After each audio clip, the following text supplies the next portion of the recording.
എല്ലാവർക്കും പുതിയൊരു ക്ലാസ്സിലേക്ക് സ്വാഗതം. ഇന്ന് നമ്മൾ എടുക്കാൻ പോകുന്ന ക്ലാസ് എന്ന് പറയുന്നത് കേരള ഭരണരംഗത്തിൻ്റെ ഇ ഗവേൺസ് എന്ന് പറഞ്ഞൊരു ടോപ്പിക്കാണ്. ഇ ഗവേൺസ് എന്ന് പറഞ്ഞൊരു ടോപ്പിക്കാണ് നമ്മൾ ഇന്ന് എടുക്കാൻ പോകുന്നത്. ഇതിനു മുമ്പേ നമ്മൾ സംസ്ഥാന സർവീസിനെ പറ്റി കേരള ഭരണവും ഭരണ സംവിധാനങ്ങളിലും എന്ന ടോപ്പിക്കിൽ സംസ്ഥാന സിവിൽ സർവീസിനെ കുറിച്ച് നമ്മൾ ക്ലാസ്സസ് ഇട്ടിട്ടുണ്ട്. അതെല്ലാവരും ഒന്ന് കാണാൻ ശ്രമിക്കുക. അതുപോലെ തന്നെ ഞാൻ കമൻറ്റ് ബോക്സിൽ അത് പിൻ ചെയ്തേക്കാം. അപ്പോൾ ഇന്ന് എടുക്കാൻ പോകുന്നത് ഇ ഗവേൺസിനെ പറ്റിയാണ് ഇന്ന് എടുക്കാൻ പോകുന്നത്. അപ്പം മാക്സിമം LDCക്ക് ഉപകാരപ്രദമാകുന്ന 5 മാർക്ക് ചോദിക്കാൻ നിർത്തുന്നൊരു ടോപ്പിക്കാണ് കേരള ഭരണവും ഭരണരംഗങ്ങളും. അപ്പോൾ അതിനകത്തിലെ രണ്ടാമത്തെ ടോപ്പിക്കാണ് ഇ ഗവേൺസ്. അപ്പോൾ ഇതിൽ നിന്നൊരു മാർക്ക് ഷുവറായിട്ടും ചോദിക്കും. മാക്സിമം എല്ലാവരും ക്ലാസ് ഒന്ന് ശ്രദ്ധിച്ചിരിക്കുക. നമ്മൾ വളരെ ലളിതമായിട്ട് നമുക്ക് പറഞ്ഞു പോവാം. അതുപോലെ തന്നെ ചാനൽ ആദ്യമായിട്ട് കാണുന്ന കൂട്ടുകാരുണ്ടെങ്കിൽ മാക്സിമം സബ്സ്ക്രൈബ് ചെയ്ത് ബെല്ലൈക്കൺ അമർത്തിയിട്ട് തന്നെ കാണാൻ ശ്രമിക്കുക. അതുപോലെ തന്നെ ഇതിൻ്റെ നോട്ട്സ് ഞാൻ ടെലഗ്രാം ചാനലിൽ ഇടുന്നതാണ്. ഈ നോട്ട്സ് ഇന്നിപ്പോൾ ക്ലാസ് എടുക്കാൻ പോകുന്ന നോട്ട് ഞാൻ ഇടുന്നതാണ്. അപ്പോൾ ടെലഗ്രാം ചാനലിലെ ലിങ്ക് കമൻറ്റ് ബോക്സിൽ പിൻ ചെയ്തേക്കാം. അപ്പോൾ നമുക്ക് ക്ലാസ്സിലോട്ട് കിടക്കാം. അപ്പോൾ ഇന്ന് ഞാൻ പറഞ്ഞല്ലോ കേരള ഭരണവും ഭരണ സംവിധാനങ്ങളും എന്ന ടോപ്പിക്കിൽ ഇന്ന് എടുക്കാൻ പോകുന്നത് ഇ ഗവേൺസിനെ പറ്റിയാണ്. ഇ ഗവേൺസ്. അപ്പം ഇ ഗവേൺസ് എന്താണെന്ന് നോക്കാം നമുക്ക്. സർക്കാരിൻ്റെ പ്രവർത്തനങ്ങൾ വളരെ അനായാസമാക്കുന്നതിനും IT വകുപ്പ് വലിയ പങ്ക് വഹിക്കുന്നുണ്ട്. വിവരങ്ങൾ ശേഖരിക്കുക, സംസ്കരിക്കുക, വിശദീകരിക്കുക, സംവരിക്കുക, കൈമാറ്റം ചെയ്യുക എന്നിവയ്ക്ക് വേണ്ടിയുള്ള പല സാങ്കേതിക വിദ്യകളും ഇതിൽ ഉൾപ്പെടുന്നു. അപ്പോൾ ഒന്നുമില്ല, ജസ്റ്റ് നിങ്ങൾക്ക് മനസ്സിലാവില്ലേ, ഇന്നത്തെ കാലഘട്ടത്തിൽ ഒരു IT ഡിപ്പാർട്ട്മെൻറ്റ് വകുപ്പ് എല്ലാ മേഖലയിലും വലുതാണ്. അതുപോലെ തന്നെ നമ്മുടെ സർക്കാർ സംവിധാനങ്ങളും പഴയ പോലെ അല്ലല്ലോ, ഓരോ ഫയലെടുത്ത് എഴുതി അങ്ങനെയൊന്നും അല്ലല്ലോ. പല കാര്യങ്ങളും പെട്ടെന്ന് തന്നെയല്ലേ IT ഡിപ്പാർട്ട്മെൻറ്റ് കീഴിൽ സർക്കാരിൻ്റെ പല കാര്യങ്ങളും വളരെ ഫാസ്റ്റായിട്ടല്ലേ നടക്കുന്നത്, ഫാസ്റ്റ് ട്രാക്കായിട്ടല്ലേ ഇപ്പം കാര്യങ്ങൾ നടക്കുന്നത്. പണ്ടത്തെ എൻ്റെ കൂട്ട് അല്ലല്ലോ, നമ്മൾ ഓരോ ഡിപ്പാർട്ട്മെൻറ്റിനും പോയി അങ്ങനെ ഫയലുകൾ കെട്ടിക്കിടന്നു അങ്ങനെയല്ലല്ലോ. ഇപ്പം കുറച്ചുകൂടെ അഡ്വാൻസ്ഡ് ആയി ഇ ഗവേൺസ് വഴി. അതാണ് ഇവിടെ പറയുന്നത്. സർക്കാരിൻ്റെ പ്രവർത്തനങ്ങൾ വളരെ അനായാസമാക്കുന്നതിന് IT വകുപ്പ് വലിയ പങ്ക് വഹിക്കുന്നുണ്ട്. ക്ലിയറായ? അതുപോലെ തന്നെ അടുത്ത പോയിന്റ് എന്ന് പറഞ്ഞാൽ വളരെ പെട്ടെന്ന് ന്യായമായ തീരുമാനങ്ങൾ എടുക്കുവാൻ ഇത് സർക്കാരുകളെ സഹായിക്കുന്നു. എല്ലാ സർക്കാർ സേവനങ്ങളും സുതാര്യതയും ഉത്തരവാദിത്വവും വർദ്ധിപ്പിക്കുന്നു. അപ്പം ഇ ഗവേൺസിൻ്റെ അടുത്തൊരു പോയിന്റ് എന്ന് പറയുന്നത് നമ്മൾ വളരെ പെട്ടെന്ന് തന്നെ ന്യായമായ തീരുമാനങ്ങൾ എടുക്കുവാൻ ഇത് സർക്കാരുകളെ സഹായിക്കുന്നു. പണ്ടൊക്കെ ആണെങ്കിൽ ഒരു ഉദാഹരണം പറയാം. പണ്ടൊക്കെ ആണെങ്കിൽ നമ്മളിപ്പോൾ സർക്കാർ ഒരു സർക്കുലർ ഇറക്കി കഴിഞ്ഞാൽ നമ്മുടെ മുമ്പിലേക്ക് എത്തുന്നത് എപ്പോഴാണ്? പണ്ടെന്ന് പറഞ്ഞാൽ 90-80കളുടെ കാര്യമാണ് പറയുന്നത്. നമുക്ക് മുമ്പേ ഉള്ള കാലഘട്ടത്തിലൊക്കെ സർക്കാരുകൾ ഒരു സർക്കുലറോ കാര്യങ്ങളോ ഇറക്കുമ്പോൾ അടുത്ത ദിവസത്തെ പത്രത്തിലോ അല്ലെങ്കിൽ എന്തെങ്കിലും റേഡിയോയിലോ കാര്യത്തിലോ ഒക്കെ ആയിരിക്കും വരുന്നത്. അത് ജനങ്ങളിലേക്ക് എത്താൻ 2-3 ദിവസം എടുക്കും. പക്ഷേ ഇന്നത്തെ കാലത്തിൽ എങ്ങനെയാണ്? നമ്മൾ ഒരു ഉദാഹരണം പറയാം, നമ്മുടെ ഒരു റെഡ് അലേർട്ട് പ്രഖ്യാപിക്കാൻ പോലും അന്നേരം തന്നെ നമ്മുടെ മൊബൈലിലോട്ട് മെസ്സേജ് വരുവാണ്.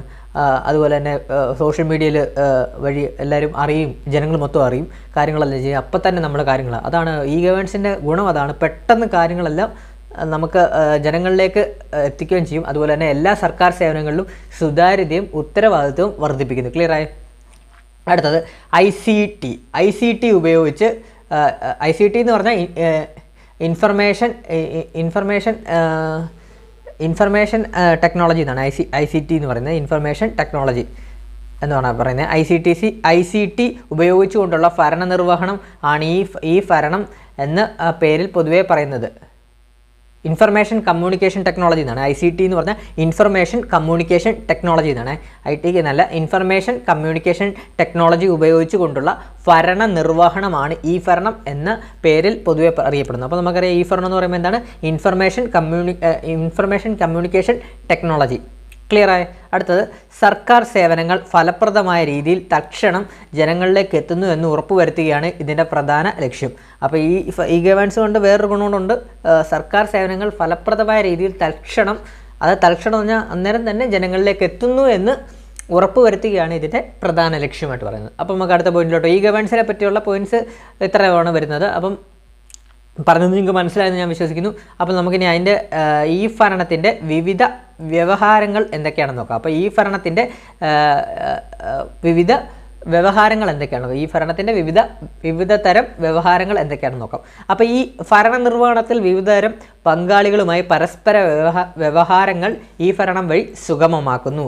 അതായത് ഇത്തരത്തിലുള്ള വിവിധ തരം വ്യവഹാരങ്ങളെക്കുറിച്ച് ചുവടെ പ്രതിപാദിക്കുന്നു. അപ്പം ഈ ഭരണത്തിലുള്ള വിവിധ തരം വ്യവഹാരങ്ങൾ ഏതൊക്കെയാണെന്ന് നമുക്ക് നോക്കാം. ഫസ്റ്റ് തന്നെ നോക്കാം, സർക്കാരിൽ നിന്നും സർക്കാരിലേക്ക്, അതായത് G to G, അതായത് ഗവൺമെൻറ് ടു ഗവൺമെൻറ്. സർക്കാരിൽ നിന്നും സർക്കാരിലേക്ക്, ഗവൺമെൻറ് ടു ഗവൺമെൻറ്, G2G. ആദ്യത്തെ വ്യവഹാരമാണ്. ആദ്യത്തെ വ്യവഹാരം അതെന്താണെന്ന് നോക്കാം. സർക്കാരിൽ നിന്ന് സർക്കാരിലേക്ക് എന്ന് പറഞ്ഞാൽ എന്താണെന്ന് നോക്കാം. സർക്കാർ സംവിധാനമുള്ള ഏജൻസികൾ, വകുപ്പുകൾ, സംഘടനകൾ എന്നിവയുടെ ഇടയിൽ നടക്കുന്ന ഇലക്ട്രോണിക് രൂപത്തിലുള്ള ഡാറ്റയുടെയും വിവരങ്ങളുടെയും പങ്കുവെക്കലാണിത്. അതുപോലെ തന്നെ ആശയവിനിമയം, ഡാറ്റയുടെ ഉപയോഗം, ഡാറ്റ പങ്കുവെക്കൽ എന്നിവ മെച്ചപ്പെടുത്തി ഈ ഭരണ സംരംഭങ്ങളെ പിന്തുണയ്ക്കുക എന്നതാണ് ലക്ഷ്യം. ഒന്നുമില്ല, സർക്കാരിൽ നിന്ന് സർക്കാരിലേക്ക് എന്ന് വെച്ചാൽ സർക്കാർ സംവിധാനമുള്ള ഏജൻസികൾ കാണും. അതുപോലെ തന്നെ സർക്കാരിൻ്റെ വിവിധ വകുപ്പുകൾ, ഉദാഹരണം പറഞ്ഞാൽ റവന്യൂ വകുപ്പ് കാണും, അതുപോലെ പഞ്ചായത്ത് കാണും, അതുപോലെ അങ്ങനെയുള്ള വകുപ്പുകളും ഒക്കെ കാണും. ആ വകുപ്പുകളും അതുപോലെ തന്നെ സർക്കാരിൻ്റെ ഏജൻസികളും തമ്മിലുള്ള അവരുടെ വിവരങ്ങൾ, ആ വകുപ്പുകൾ തമ്മിലുള്ള വിവരങ്ങൾ ഇലക്ട്രോണിക് രൂപത്തിലുള്ള ഡാറ്റയുടെ വിവരങ്ങളിൽ പങ്കുവെക്കലാണ് ഈ സർക്കാരിൽ നിന്ന് സർക്കാരിലേക്ക്. അത് G2G എന്ന് പറയുന്നത്, ഗവൺമെൻറ് ടു ഗവൺമെൻറ്. ക്ലിയർ ആയ? വളരെ എളുപ്പം തന്നെ. സർക്കാരിൽ നിന്ന് ഇപ്പോൾ ഉദാഹരണം പറയുകയാണെങ്കിൽ റവന്യൂ ഡിപ്പാർട്ട്മെൻറ്റിൻ്റെ ഒരു ഭൂമിയെ ബാധിച്ചുള്ള ഒരു തർക്കത്തിലോ എന്തെങ്കിലും ഒരു വിഷയത്തിലോ റവന്യൂ ഡിപ്പാർട്ട്മെൻറ്റിൻ്റെ ഒരു ഫയൽ, ഉദാഹരണം പറയുകയാണ്, റവന്യൂ ഡിപ്പാർട്ട്മെൻറ്റിൻ്റെ ഒരു ഫയൽ പഞ്ചായത്തിലോട്ട് പോകും, പഞ്ചായത്തിൽ അതിൽ കാര്യങ്ങൾ നോക്കാൻ വേണ്ടി. അപ്പോൾ അവിടുന്ന് പഞ്ചായത്തിലോട്ട് പോകും. അപ്പോൾ എന്താണ് ചെയ്യുന്നത്? നമ്മുടെ പൊതുജനം വഴിയല്ലല്ലോ പോകുന്നത്, സർക്കാരിൽ നിന്നും സർക്കാരിലേക്കാണ് പോകുന്നത്. സർക്കാരിൻ്റെ ഒരു ഡിപ്പാർട്ട്മെൻറ്റിൽ നിന്ന് അടുത്ത ഡിപ്പാർട്ട്മെൻറ്റ്, അതാണ് ഉദ്ദേശിക്കുന്നത് ഗവൺമെൻറ് ടു ഗവൺമെൻറ്, G2G. അതായത് ഇത്രയേ ഉള്ളൂ. ആശയവിനിമയം, ഡാറ്റയുടെ ഉപയോഗം, ഡാറ്റ പങ്കുവെക്കൽ എന്നിവ മെച്ചപ്പെടുത്തി ഈ ഭരണ സംരംഭങ്ങളെ പിന്തുണയ്ക്കുക എന്നതാണ് G2Gയുടെ ലക്ഷ്യം. ക്ലിയർ ആയ? അതുപോലെ തന്നെ ഏജൻസികൾ, സംഘടനകൾ എല്ലാം വരും, വകുപ്പുകൾ, ഡിപ്പാർട്ട്മെൻറ്റ് വരും. ഞാൻ പറഞ്ഞില്ല, ഏജൻസികൾ, അക്ഷയ പോലുള്ള സ്ഥാപനങ്ങളൊക്കെ വരും, അതുപോലെ തന്നെ സംഘടനകൾ. ക്ലിയർ ആയ?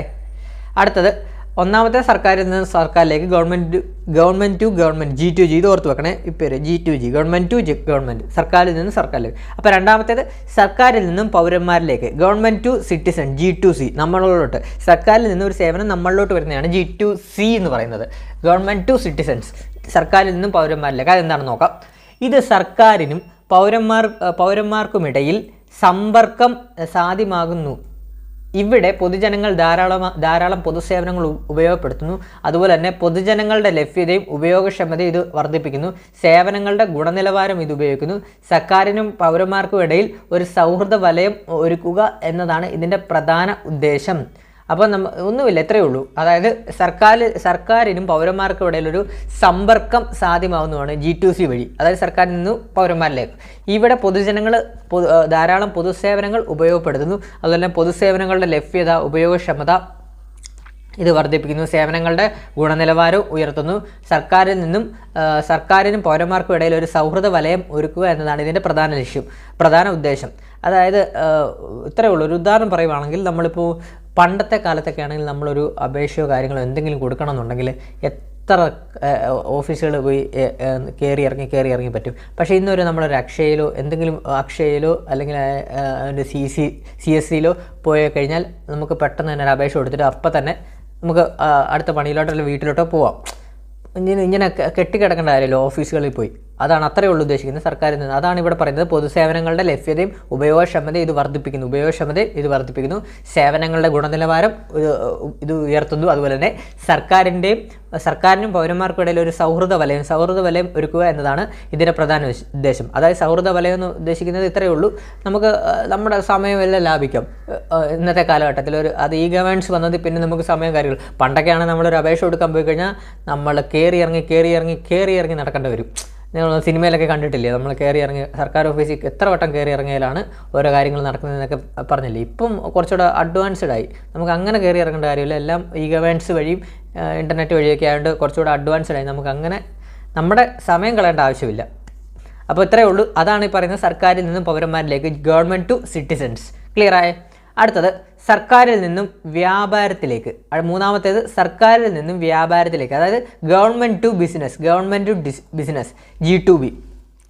അതായത് ഇത് പറയുന്നത് ഇവിടെ ഈ ഭരണ സംവിധാനം വ്യാപാര സമൂഹത്തിന് സർക്കാരുമായി സംവദിക്കാനുള്ള അവസരം ഒരുക്കുന്നു. അപ്പോൾ എന്താണ് പറയുന്നത്? സർക്കാരിൽ നിന്ന് വ്യാപാരത്തിലേക്ക്, അതായത് ഗവൺമെൻറ് ടു ബിസിനസ് എന്ന് പറയുന്നത് എന്താണ്? ഇവിടെ ഈ ഭരണ സംവിധാനം വ്യാപാര സമൂഹത്തിന് സർക്കാരുമായി സംവദിക്കാനുള്ള അവസരം ഒരുക്കുന്നു. അതുപോലെ തന്നെ ചുവപ്പ് നാട പ്രവണത ഒഴിവാക്കുകയും സമയനഷ്ടം പരിഹരിക്കുക, പ്രവർത്തന ചെലവ് കുറയ്ക്കുക, സർക്കാരുമായുള്ള വ്യാപാര ഇടപാടുകളിൽ സുതാര്യത വരുത്തുക എന്നതാണ് ഇതിൻ്റെ ലക്ഷ്യം. അപ്പോൾ സർക്കാരിൽ നിന്നും വ്യാപാരത്തിലേക്ക്, അതായത് ഗവൺമെൻറ് ടു ബിസിനസ്, G2B എന്ന് പറയുന്നത് എന്താണ്? ഇവിടെ ഈ ഭരണ സംവിധാനം വ്യാപാര സമൂഹത്തിന് സർക്കാരുമായുള്ള സംവദിക്കാനുള്ള അവസരം ഒരുക്കുന്നു. ചുവപ്പ് നാട പ്രവണത ഒഴിവാക്കുക, സമയനഷ്ടം പ്രഹരിക്കുക. അപ്പോൾ എന്തൊരു ബിസിനസ് തുടങ്ങുകയാണെങ്കിലും സർക്കാർ ഇപ്പം ആ ചുവപ്പ് നാട പ്രവണത എന്ന് ഉദ്ദേശിക്കുന്നത് നമ്മുടെ ഉദ്ഘാടന സംതിങ്ങാണ് വരുന്നത്. അതെന്ന് പറഞ്ഞാൽ ഇപ്പോൾ തന്നെ നമ്മൾ ഓരോ ഉദ്ഘാടനം എടുത്തു കഴിഞ്ഞാലും മുഖ്യമന്ത്രി എങ്ങനെയാണ് ഉദ്ഘാടനത്തിന് വരുന്നത്? ഓൺലൈൻ ത്രൂ അല്ലേ വരുന്നത്. അദ്ദേഹം ഒരു ക്ലബ് ഹൗസിലോ അല്ലെങ്കിൽ സെക്രട്ടേറിയറ്റിലോ ഇരുന്ന് ഓൺലൈൻ പ്ലാറ്റ്ഫോം വഴിയാണ്, ഓൺലൈൻ ത്രൂ ആണ് ഉദ്ഘാടനം ചെയ്യുന്നത്. അല്ലാതെ വന്ന് ഉദ്ഘാടനം ചെയ്യുമല്ലോ. ഇപ്പോൾ പല പ്രോഗ്രാം എടുത്താലും സർക്കാരിൻ്റെ പല പദ്ധതികൾ എടുത്താലും മുഖ്യമന്ത്രി ഒരു സ്ക്രീനിൽ നിന്ന് സംസാരിക്കും, ബാക്കി ചുവപ്പ് നാട മുറിക്കും, അങ്ങനെയുള്ള അനാവശ്യ ചിലവുകളില്ല. അപ്പം ഈ ഗവേണൻസ് വന്നതുകൊണ്ട് കുറച്ചുകൂടെ അഡ്വാൻസ്ഡായി.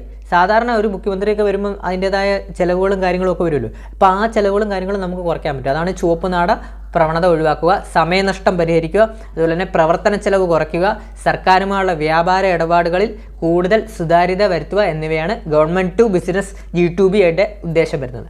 അവിടെ നമുക്ക് സർക്കാരിൽ നിന്നും ജീവനക്കാരിലേക്കും അപ്പം നമുക്ക് സർക്കാരിൽ നിന്ന് സർക്കാരിലേക്കായി പഠിച്ചു, അതുപോലെ തന്നെ സർക്കാരിൽ നിന്ന് പൗരന്മാരിലേക്ക് പഠിച്ചു, അതുപോലെ തന്നെ അടുത്തത് വരുന്നത് സർക്കാരിൽ നിന്ന് ജീവനക്കാരിലേക്ക്.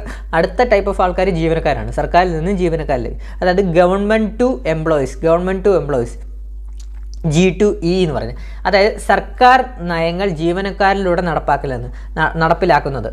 അതുപോലെ തന്നെ ഇതിനായി സർക്കാർ ജീവനക്കാരും പരസ്പരം പതിവായി സമ്പർക്കം പുലർത്തേണ്ടതുണ്ട്. ഗവൺമെൻറ്റും ജീവനക്കാരും തമ്മിൽ സമ്പർക്കം പുലർത്തുന്നു.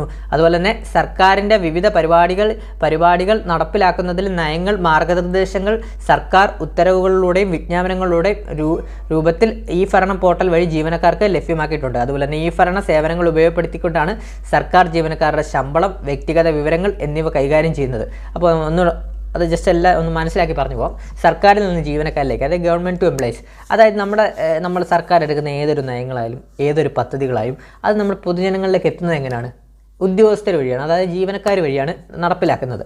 അപ്പം സർക്കാരും ജീവനക്കാരും തമ്മിലൊരു പരസ്പര സമ്പർക്കം പുലർത്തേണ്ടതുണ്ട്. അതാണ് ഈ ഗവേണൻസ് വഴി കുറച്ചുകൂടെ ബെറ്റർ ആക്കുന്നത്. അതായത് സർക്കാരിൻ്റെ വിവിധ പരിപാടികൾ നടപ്പിലാക്കുന്നതിലും നയങ്ങളും മാർഗനിർദ്ദേശങ്ങളും സർക്കാർ ഉത്തരവുകളും ഒക്കെ വിജ്ഞാപനങ്ങളുടെ രൂപത്തിൽ പെട്ടെന്ന് തന്നെ ഈ ഭരണം പോർട്ടലുകൾ വഴി ജീവനക്കാർക്ക് ലഭ്യമാക്കിയിട്ടുണ്ട്. പണ്ടൊക്കെ എന്ന് പറഞ്ഞാൽ ഒരു സർക്കാരിന് എന്തെങ്കിലും ഒരു പദ്ധതി ഒരു ഓഫീസിലോട്ട് അവരുടെ വിജ്ഞാപനം കാര്യങ്ങൾ വരുവാണെങ്കിൽ പോസ്റ്റ് വഴിയോ എത്ര സമയമെടുക്കും, പോസ്റ്റ് വഴിയോ ഫാക്സ് വഴിയൊക്കെ വരേണ്ട ഒരുപാട് സമയമെടുക്കും. പക്ഷേ ഇന്ന് അങ്ങനെയല്ല. സർക്കാർ ഒരു വിജ്ഞാപനം ഇറക്കി കഴിഞ്ഞാൽ, കുറച്ച് മുമ്പേ പറഞ്ഞിരുന്നു, സർക്കാർ ഒരു വിജ്ഞാപനം ഇറക്കി കഴിഞ്ഞാൽ അന്നേരം തന്നെ ഈ ഭരണം പോർട്ടൽ വഴി ജീവനക്കാർക്ക് കാണാൻ സാധിക്കുന്നതാണ്. അവർക്ക് അപ്പോൾ തന്നെ അപ്ഡേറ്റ്സ് കിട്ടുന്നതാണ്. ഇപ്പോൾ തന്നെ നമുക്കറിയാം, നമ്മളൊരു PSC വിജ്ഞാപനം, ഇന്ന് ഒരു വിജ്ഞാപനം വരുവാണെങ്കിൽ നമ്മൾ അന്നേരം തന്നെ അറിയും, അപ്പോൾ തന്നെ നമ്മൾ അപ്ലൈ ചെയ്യും. അത് തന്നെയാണ് ഇവിടെ നടക്കുന്നത്. സർക്കാർ ഇറക്കുന്ന ഏതൊരു വിജ്ഞാപനവും ഉദ്യോഗസ്ഥർക്ക് ആ ഒരു അപ് ടു ഡേറ്റ് തന്നെ ഈ ഭരണം പോർട്ടൽ വഴി ജീവനക്കാർക്ക് ലഭ്യമാക്കിയിട്ടുണ്ട്. അതുപോലെ തന്നെ ഈ ഭരണം സേവനങ്ങൾ ഉപയോഗപ്പെടുത്തിക്കൊണ്ട് സർക്കാർ ജീവനക്കാരുടെ ശമ്പളം, വ്യക്തിഗത വിവരങ്ങൾ എന്നിവ കൈകാര്യം ചെയ്യുന്ന സ്പാർക്ക് വെബ്സൈറ്റാണ്. ഈ സ്പാർക്ക് വെബ്സൈറ്റ് ഓർത്ത് വെച്ചോ. സ്പാർക്ക് വെബ്സൈറ്റാണ് സർക്കാർ ജീവനക്കാരുടെ ശമ്പളം, വ്യക്തിഗത വിവരങ്ങൾ എന്നിവ കൈകാര്യം ചെയ്യുന്നത്. അപ്പം IGITയുടെ സൗകര്യങ്ങൾ ഉപയോഗപ്പെടുത്തി ഇത്തരം പ്രവർത്തനങ്ങൾ വളരെ വേഗത്തിലും കാര്യക്ഷമയോടെ കൈകാര്യം ചെയ്യാൻ സാധിക്കുന്നു. അതുപോലെ തന്നെ ഈ ഭരണം ഉപയോഗിച്ച് തന്നെ നമ്മൾ സ്പാർക്ക് എന്ന് പറഞ്ഞൊരു വെബ്സൈറ്റ് ഞാനിപ്പം പറഞ്ഞല്ലോ, ആ വെബ്സൈറ്റ് വഴി നമ്മുടെ ഈ പണ്ടത്തെ കാലത്ത് പോലല്ല, ഇപ്പം കുറച്ചുകൂടെ ഈ ഗവേണൻസ് ആകുമ്പോൾ നമ്മൾ അഡ്വാൻസ്ഡ് ആകും. അപ്പോൾ സർക്കാർ ജീവനക്കാരുടെ ശമ്പളം, വ്യക്തിഗത വിവരങ്ങളെല്ലാം സ്പാർക്കിൽ കയറി അറിയാൻ സാധിക്കുന്നതാണ്, അവർക്ക് ചെയ്യാൻ സാധിക്കുന്നതാണ്. അപ്പോൾ കുറച്ചുകൂടെ അഡ്വാൻസ്ഡ് ആയി. അതാണ് ഇത്ര വരുന്നത്. അപ്പം നമുക്ക് ഇപ്പം നമ്മൾ പഠിച്ച അത്രയും നമുക്കൊന്നു പറഞ്ഞാൽ ഈ ഭരണത്തിലെ വിവിധ വ്യവഹാരങ്ങളിൽ നമ്മൾ പഠിച്ചത് സർക്കാരിൽ നിന്ന് സർക്കാരിലേക്ക്, ഗവൺമെൻറ് ടു ഗവൺമെൻറ് G2G നമ്മൾ പഠിച്ചു. സർക്കാരിൽ നിന്നും പൗരന്മാരിലേക്ക് ഗവൺമെൻറ് ടു സിറ്റിസൺ G2C പഠിച്ചു. അതുപോലെ തന്നെ സർക്കാരിൽ നിന്നും വ്യാപാരത്തിലേക്ക് ഗവൺമെൻറ് ടു ബിസിനസ് G2B പഠിച്ചു. അതുപോലെ തന്നെ ലാസ്റ്റ് എന്താ പഠിച്ചത്? സർക്കാരിൽ നിന്നും ജീവനക്കാരിലേക്ക് ഗവൺമെൻറ് ടു എംപ്ലോയീസ് G2E പഠിച്ചു. അപ്പോൾ ഇത്രയുമാണ് വ്യവഹാരങ്ങൾ വരുന്നത്. അടുത്ത് നമ്മൾ പറയാൻ പോകുന്നത് ഈ ഭരണത്തിൻ്റെ അടിസ്ഥാന സൗകര്യം, ഈ ഗവേൺസ് ഇൻഫ്രാസ്ട്രക്ചർ. അപ്പോൾ ഈ ഭരണത്തിൻ്റെ അടിസ്ഥാന സൗകര്യങ്ങളെക്കുറിച്ചാണ് നമ്മൾ പറയാൻ പോകുന്നത്. അതായത് ഈ ഭരണത്തിൻ്റെ അടിസ്ഥാന സൗകര്യവും സംഭരണവും നൽകുന്നതിനായുള്ള ഡാറ്റാബേസ് സെൻറ്ററുകൾ SDC, അവയെ ബന്ധിപ്പിക്കുന്നതിനായുള്ള state wide area network SWAN, പൊതുജനങ്ങൾക്ക് സേവനങ്ങൾ എത്തിക്കുന്നതിനുള്ള പൊതുസേവന കേന്ദ്രങ്ങൾ, കോമൺ സർവീസ് സെൻ്ററുകൾ എന്നീ ഘടകങ്ങളാണ് ഈ ഭരണത്തിൻ്റെ ഘടനയിൽ ഉൾപ്പെടുന്നത്. അപ്പോൾ ഈ ഭരണത്തിൻ്റെ ഘടനയിൽ ഉൾപ്പെടുന്ന എന്തൊക്കെയാണ്? SDC മീൻസ് എന്താ? ഇതിൻ്റെയൊക്കെ ഫുൾ ഫോം ചോദിക്കാവേ. SDC എന്ന് പറഞ്ഞാൽ എന്താണ്? സ്റ്റേറ്റ് ഡാറ്റാ സെൻറ്ററുകൾ. അപ്പോൾ അതുപോലെ തന്നെ അവയെ ബന്ധിപ്പിക്കുന്ന സ്റ്റേറ്റ് വൈഡ് സ്വാൻ എന്ന് പറഞ്ഞാൽ എന്താണ്? State wide area network. അതുപോലെ തന്നെ പൊതുജനങ്ങൾക്ക് സേവനങ്ങൾ എത്തിക്കുന്നതിനുള്ള പൊതുസേവന കേന്ദ്രങ്ങൾ, കോമൺ സർവീസ് സെൻ്ററുകൾ, CSC എന്ന് പറയും. കോമൺ സർവീസ് സെൻ്റർ നമ്മുടെ എല്ലാ നാട്ടിലുണ്ട്, CSC. അതുപോലെ എന്നീ ഘടകങ്ങളാണ് ഇന്ത്യയിലെ ഈ ഭരണഘടനയിൽ ഉൾപ്പെടുന്നത്. ക്ലിയറായി? അടുത്തത് നമുക്ക് ഓരോന്നും എടുത്തു നോക്കാം. അടുത്തെന്ന് പറഞ്ഞാൽ സ്റ്റേറ്റ് ഡാറ്റാ സെൻറ്റർ. കുറച്ച് മുമ്പ് നമ്മൾ പറഞ്ഞല്ലോ സ്റ്റേറ്റ് ഡാറ്റാ സെൻറ്റർ എന്ന് പറഞ്ഞാൽ SDG, സ്റ്റേറ്റ് ഡാറ്റാ സെൻറ്റർ നമ്മളിപ്പം പറഞ്ഞിരുന്നു. അതൊന്ന് ഡീറ്റെയിൽ ആയിട്ട് നോക്കുകയാണെങ്കിൽ നമുക്ക് ഒന്ന് നോക്കാം. ഈ ഭരണം സാധ്യമാകുന്നതിന് ആവശ്യമായ പ്രധാന ഘടകമാണ് ദേശീയ ഭരണം പദ്ധതി, അതായത് NEGP മുൻകൈ എടുത്ത് രൂപപ്പെടുത്തിയ സംസ്ഥാന ഡാറ്റാ കേന്ദ്രം SDC, സംസ്ഥാന ഡാറ്റാ കേന്ദ്രം. അപ്പോൾ എന്താണ് SDC എന്ന് പറഞ്ഞു കഴിഞ്ഞാൽ, ഒറ്റവാക്കി പറഞ്ഞു കഴിഞ്ഞാൽ എന്താണ്? ഈ ഭരണം അഥവാ ഗവേൺസ് സാധ്യമാക്കുന്നതിന് ആവശ്യമായ ഒരു പ്രധാന ഘടകമാണ് ദേശീയ ഭരണ പദ്ധതി NEGP മുൻകൈ എടുത്ത് രൂപപ്പെടുത്തിയ സംസ്ഥാന ഡാറ്റാ കേന്ദ്രം അഥവാ സ്റ്റേറ്റ് ഡാറ്റാ സെൻറ്റർ SDC. മറക്കല്ലേ. അതുപോലെ തന്നെ സേവനങ്ങൾ, ഉപയോഗങ്ങൾ, അടിസ്ഥാന സൗകര്യങ്ങൾ എന്നിവയെ സംയോജിപ്പിക്കാൻ G2G, G2C, G2B എന്നീ സേവനങ്ങൾക്ക് ഇലക്ട്രോണിക് ഡാറ്റ വിതരണം കാര്യക്ഷമമായ രീതിയിൽ നടത്തുന്നതിന് വേണ്ടിയാണ് NEGPയുടെ കീഴിൽ സംസ്ഥാന ഡാറ്റാ കേന്ദ്രം നിർമ്മിക്കുവാൻ തീരുമാനിച്ചു. അപ്പോൾ എന്താണ് പറഞ്ഞത്? സേവനങ്ങൾ, ഉപയോഗങ്ങൾ, അടിസ്ഥാന സൗകര്യങ്ങൾ എന്നിവയെ സംയോജിപ്പിക്കാനും G2G നമ്മൾ പഠിച്ചതാണ്, ഗവൺമെൻറ് ടു ഗവൺമെൻറ്. G2C നമ്മൾ പഠിച്ചതാണ്. അതുപോലെ തന്നെ G2B നമ്മൾ പഠിച്ചതാണ്. G2C എന്താണ്? Government to citizen. G2B എന്താണ്? ഗവൺമെൻറ് ടു ബിസിനസ് എന്നീ സേവനങ്ങൾക്ക് ഇലക്ട്രോണിക് ഡാറ്റ വിതരണം കാര്യക്ഷമമായ രീതിയിൽ നടത്തുന്നതിന് വേണ്ടിയാണ് NEGPയുടെ കീഴിൽ സംസ്ഥാന ഡാറ്റാ കേന്ദ്രം നിർമ്മിക്കുവാൻ തീരുമാനിച്ചു. ഒരു പൊതുവിതരണ സംവിധാനത്തിലൂടെ ഓരോ സംസ്ഥാന സർക്കാരിനും ഈ സേവനം നിർവഹിക്കാവുന്നതാണ്. അപ്പോൾ എന്താണ്? ഒരു പൊതുവിതരണ സംവിധാനത്തിലൂടെ ഓരോ സംസ്ഥാന സർക്കാരിനും ഈ സേവനങ്ങൾ നിർവഹിക്കാവുന്നതാണ്. ക്ലിയറായോ? അതുപോലെ തന്നെ സ്റ്റേറ്റ് വൈഡ് ഏരിയ നെറ്റ്വർക്ക്, ഞാൻ കുറച്ച് മുമ്പ് പറഞ്ഞു, state wide area network Swann ഗ്രാമങ്ങളിൽ വരെ വ്യാപിച്ചു കിടക്കുന്ന പൊതുസേവന കേന്ദ്രങ്ങൾ SC മുതലായവ ഈ പൊതുവിതരണ സംവിധാനങ്ങൾക്ക് പിന്തുണ നൽകുന്നു. അപ്പോൾ state wide area network Swann, അതുപോലെ തന്നെ ഗ്രാമങ്ങളിൽ വരെ വ്യാപിച്ചു കിടക്കുന്ന പൊതുസേവന കേന്ദ്രങ്ങൾ CSC നമ്മുടെ ഇപ്പം എനിക്ക് തോന്നുന്നു കേരളത്തിലെ ഒട്ടുമിക്ക നമ്മുടെ ഗ്രാമപ്രദേശങ്ങളിലും CSC ഉണ്ട്, പൊതുസേവന കേന്ദ്രങ്ങൾ CSC ഉണ്ട് മുതലായവ. അപ്പോൾ ഇങ്ങനെയുള്ള ഈ ഒരു പൊതുസേവന കേന്ദ്രങ്ങൾ മുതലായ ഈ പൊതുവിതരണ സംവിധാനങ്ങൾക്ക് പിന്തുണ നൽകുന്നു. അപ്പോൾ ഈ ഗവൺമെൻറ്റിനൊക്കെ അത് പിന്തുണ നൽകുന്നുണ്ട്. അതുപോലെ തന്നെ സംസ്ഥാന ഡാറ്റാ കേന്ദ്രം നിരവധി സേവനങ്ങൾ നൽകുന്നു. സംസ്ഥാനങ്ങൾക്ക് പരമപ്രദമായ ഡാറ്റകൾ സംരക്ഷിക്കുക, അതുപോലെ തന്നെ വിവിധ സേവനങ്ങൾക്ക് വേണ്ടിയുള്ള ഓൺലൈൻ സംവിധാനം ഒരുക്കുക, സംസ്ഥാന ഇൻ്റർനെറ്റ് സംവിധാനത്തിൻ്റെ കവാടമാകുക, പൗരന്മാർക്ക് സേവനങ്ങളുടെ കവാടമാവുക, ദുരന്ത നിവാരണ സംവിധാനം ഒരുക്കുക മുതലായവ പ്രവർത്തനങ്ങൾ എന്നിവയിൽ ഉൾപ്പെടുന്നു. അപ്പം നാളെ നമുക്ക് എക്സാമിന് ഇങ്ങനൊരു ക്വസ്റ്റ്യൻ ചോദിക്കാം. സംസ്ഥാന ഡാറ്റാ കേന്ദ്രത്തിൻ്റെ സേവനങ്ങൾ താഴെ പറയുന്നവൽ ഏതൊക്കെയെന്ന് പറഞ്ഞൊരു ക്വസ്റ്റ്യൻ ചോദിക്കാൻ അങ്ങനൊരു ക്വസ്റ്റ്യൻ ചോദിക്കാൻ ചാൻസ് ഉണ്ട്. അതായത് LDC ബേസ് ചെയ്താണ്. അങ്ങനെ ഒരു ക്വസ്റ്റ്യൻ ചോദിച്ചാൽ നിങ്ങൾ എന്തൊക്കെ പറയും? സംസ്ഥാനങ്ങളുടെ പരമപ്രധാനമായ അപ്പോൾ സംസ്ഥാന ഡാറ്റാ കേന്ദ്രത്തിൻ്റെ നിരവധി സേവനങ്ങൾ ഏതൊക്കെയാണ്? പഠിച്ചു വെച്ച ഒരു മാർക്കാണ്.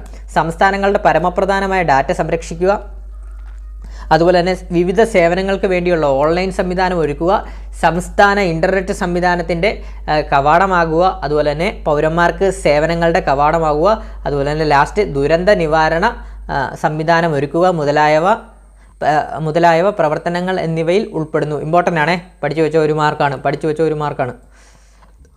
അടുത്തത് മാനേജ്മെൻറ്റ് നിയന്ത്രണങ്ങൾ, ഡാറ്റ മാനേജ്മെൻറ്റിൻ്റെ മൊത്തം ചെലവ് കുറയ്ക്കൽ, വിഭവ നിർവഹണം, വിന്യാസം തുടങ്ങിയവയെല്ലാം സംസ്ഥാന ഡാറ്റാ കേന്ദ്രങ്ങൾ നൽകുന്ന സൗകര്യങ്ങളാണ്. ക്ലിയർ ആയേ? അപ്പോൾ ഇത്രയുമാണ് ഇതിനകത്ത് നമുക്ക് പഠിക്കാനുള്ളത്. ജസ്റ്റ് ഒന്ന് അറിഞ്ഞിട്ട് നമ്മുടെ സ്റ്റേറ്റ് ഡാറ്റാ സെൻറ്റർ, പിന്നെ ഇതിൻ്റെ സേവനങ്ങളൊന്ന് പഠിച്ചു വെക്കുക. ചോദിക്കാൻ ചാൻസ് വളരെ കൂടുതലാണ്. സേവനങ്ങൾ പഠിച്ചു വെക്കുക. സ്റ്റേറ്റ് ഡാറ്റാ സെൻറ്ററിൻ്റെ ഒന്നുകൂടെ ഞാൻ പറയാം. സംസ്ഥാന ഡാറ്റാ കേന്ദ്രത്തിൻ്റെ സേവനങ്ങൾ എന്തൊക്കെയാണ്? സംസ്ഥാനങ്ങളുടെ പരമപ്രധാനമായ ഡാറ്റ സംരക്ഷിക്കുക, വിവിധ സേവനങ്ങൾക്ക് വേണ്ടിയുള്ള ഓൺലൈൻ സംവിധാനം ഒരുക്കുക, സംസ്ഥാന ഇൻ്റർനെറ്റ് സംവിധാനത്തിൻ്റെ കവാടമാകുക, പൗരന്മാർക്ക് സേവനങ്ങളുടെ കവാടമാകുക, ദുരന്ത നിവാരണ സംവിധാനം ഒരുക്കുക എന്നിവയാണ് ഈ സംസ്ഥാന ഡാറ്റാ കേന്ദ്രം സ്റ്റേറ്റ് ഡാറ്റാ സെൻറ്ററിൻ്റെ സേവനങ്ങളായിട്ട് വരുന്നത്. ഇതൊക്കെ ചോദിക്കാൻ ചാൻസ് കൂടുതലാണ്. ഇതിനകത്തൊന്നും ഇത് ചോദിക്കാൻ ചാൻസ് കൂടുതലാണ്. അടുത്തത് Kerala state wide area network, KSWAN, Kerala state wide area network. അതായത് ഇത്രയേ ഉള്ളൂ. സ്റ്റേറ്റ് ഇൻഫർമേഷൻ ഇൻഫ്രാസ്ട്രക്ചർ SII SIയുടെ നട്ടലായി പ്രവർത്തിക്കുന്നത്. അപ്പം സ്റ്റേറ്റ് ഇൻഫർമേഷൻ ഇൻഫ്രാസ്ട്രക്ചറിൻ്റെ നട്ടലായി പ്രവർത്തിക്കുന്നതാണ് Kerala state wide area network, KSWAN, KS1 എന്നങ്ങ് ഓർത്ത് വെച്ചോ, KS1.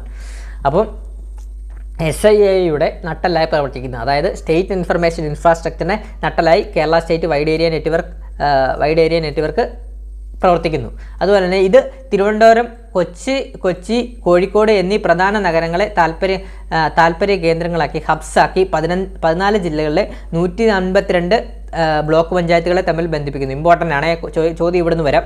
അപ്പം കേരള സ്റ്റേറ്റ് വൈഡ് ഏരിയ നെറ്റ്വർക്കിൻ്റെ KS1 ഹബ്ബുകൾ ഏതൊക്കെയാണെന്ന് ചോദിക്കാം. അപ്പോൾ ഏതൊക്കെയാണ്? തിരുവനന്തപുരം, കൊച്ചി, കോഴിക്കോടാണ് നമ്മുടെ കേരള സ്റ്റേറ്റ് വൈഡ് ഏരിയ നെറ്റ്വർക്കിൻ്റെ ഹബ്ബുകളായിട്ട്, അതായത് താല്പര്യ കേന്ദ്രങ്ങൾ അഥവാ ഹബ്ബുകളായിട്ട് ഉള്ള പ്രധാന വരുന്നത്. അതുപോലെ തന്നെ ഈ തിരുവനന്തപുരം, കൊച്ചി, കോഴിക്കോട് എന്നീ 3 ഹബ്ബിൽ നിന്നും 14 ജില്ലകളിലെ 152 ബ്ലോക്ക് പഞ്ചായത്തുകളെ തമ്മിൽ ബന്ധിപ്പിക്കുന്നു. അപ്പോൾ ഇത്രയേ ഉള്ളൂ, നിങ്ങൾ ഓർത്ത് വെച്ചോ. കേരള സ്റ്റേറ്റ് വൈഡ് ഏരിയ നെറ്റ്വർക്കിന് കേരളത്തിൽ 3 ഹബ്ബുകളുണ്ട്. ഒന്ന് തിരുവനന്തപുരം, കൊച്ചി, കോഴിക്കോട്.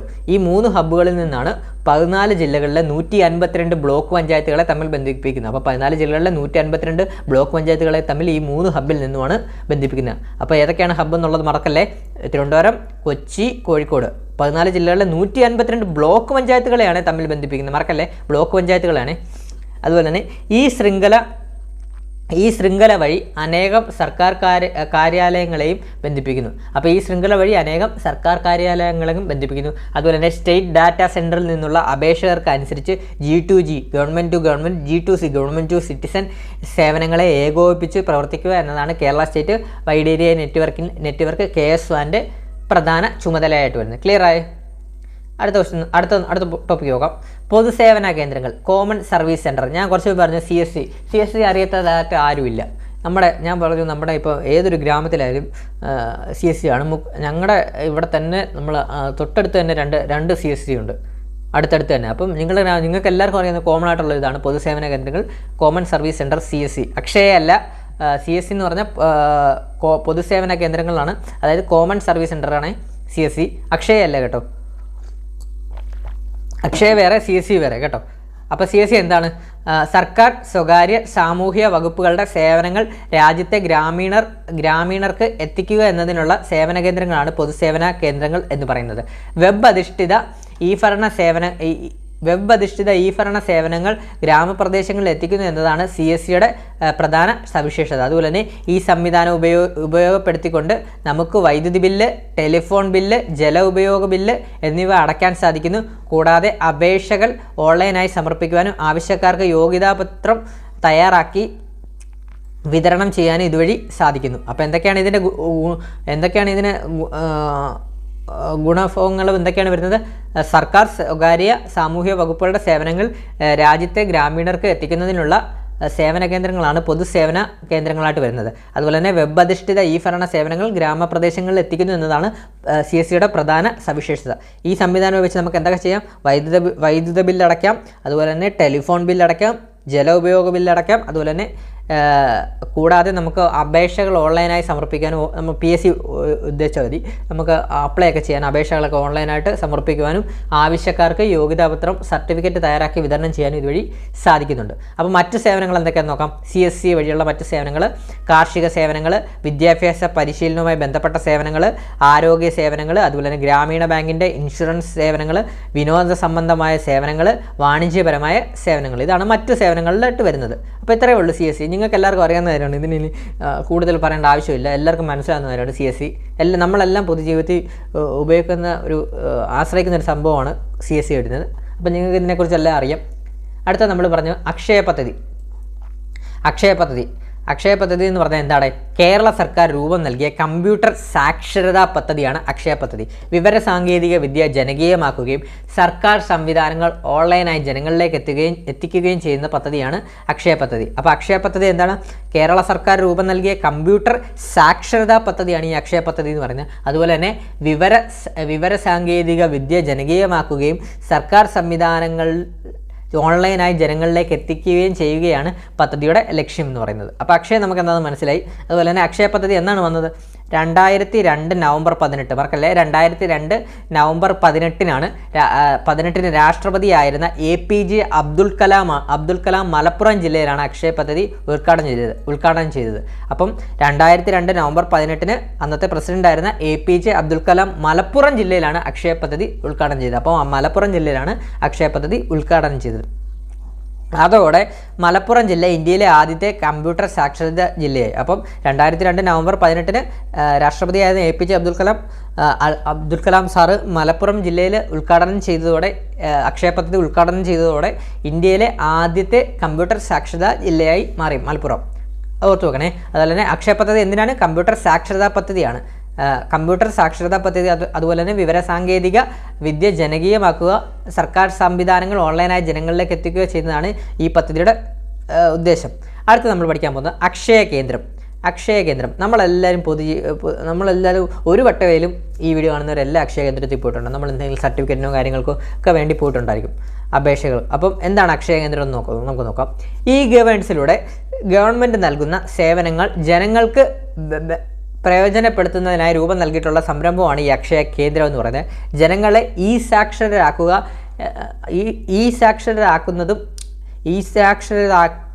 എന്നതും അക്ഷയ കേന്ദ്രത്തിൻ്റെ ലക്ഷ്യമാണ്. അതായത് അക്ഷയ കേന്ദ്രം എന്താണ്?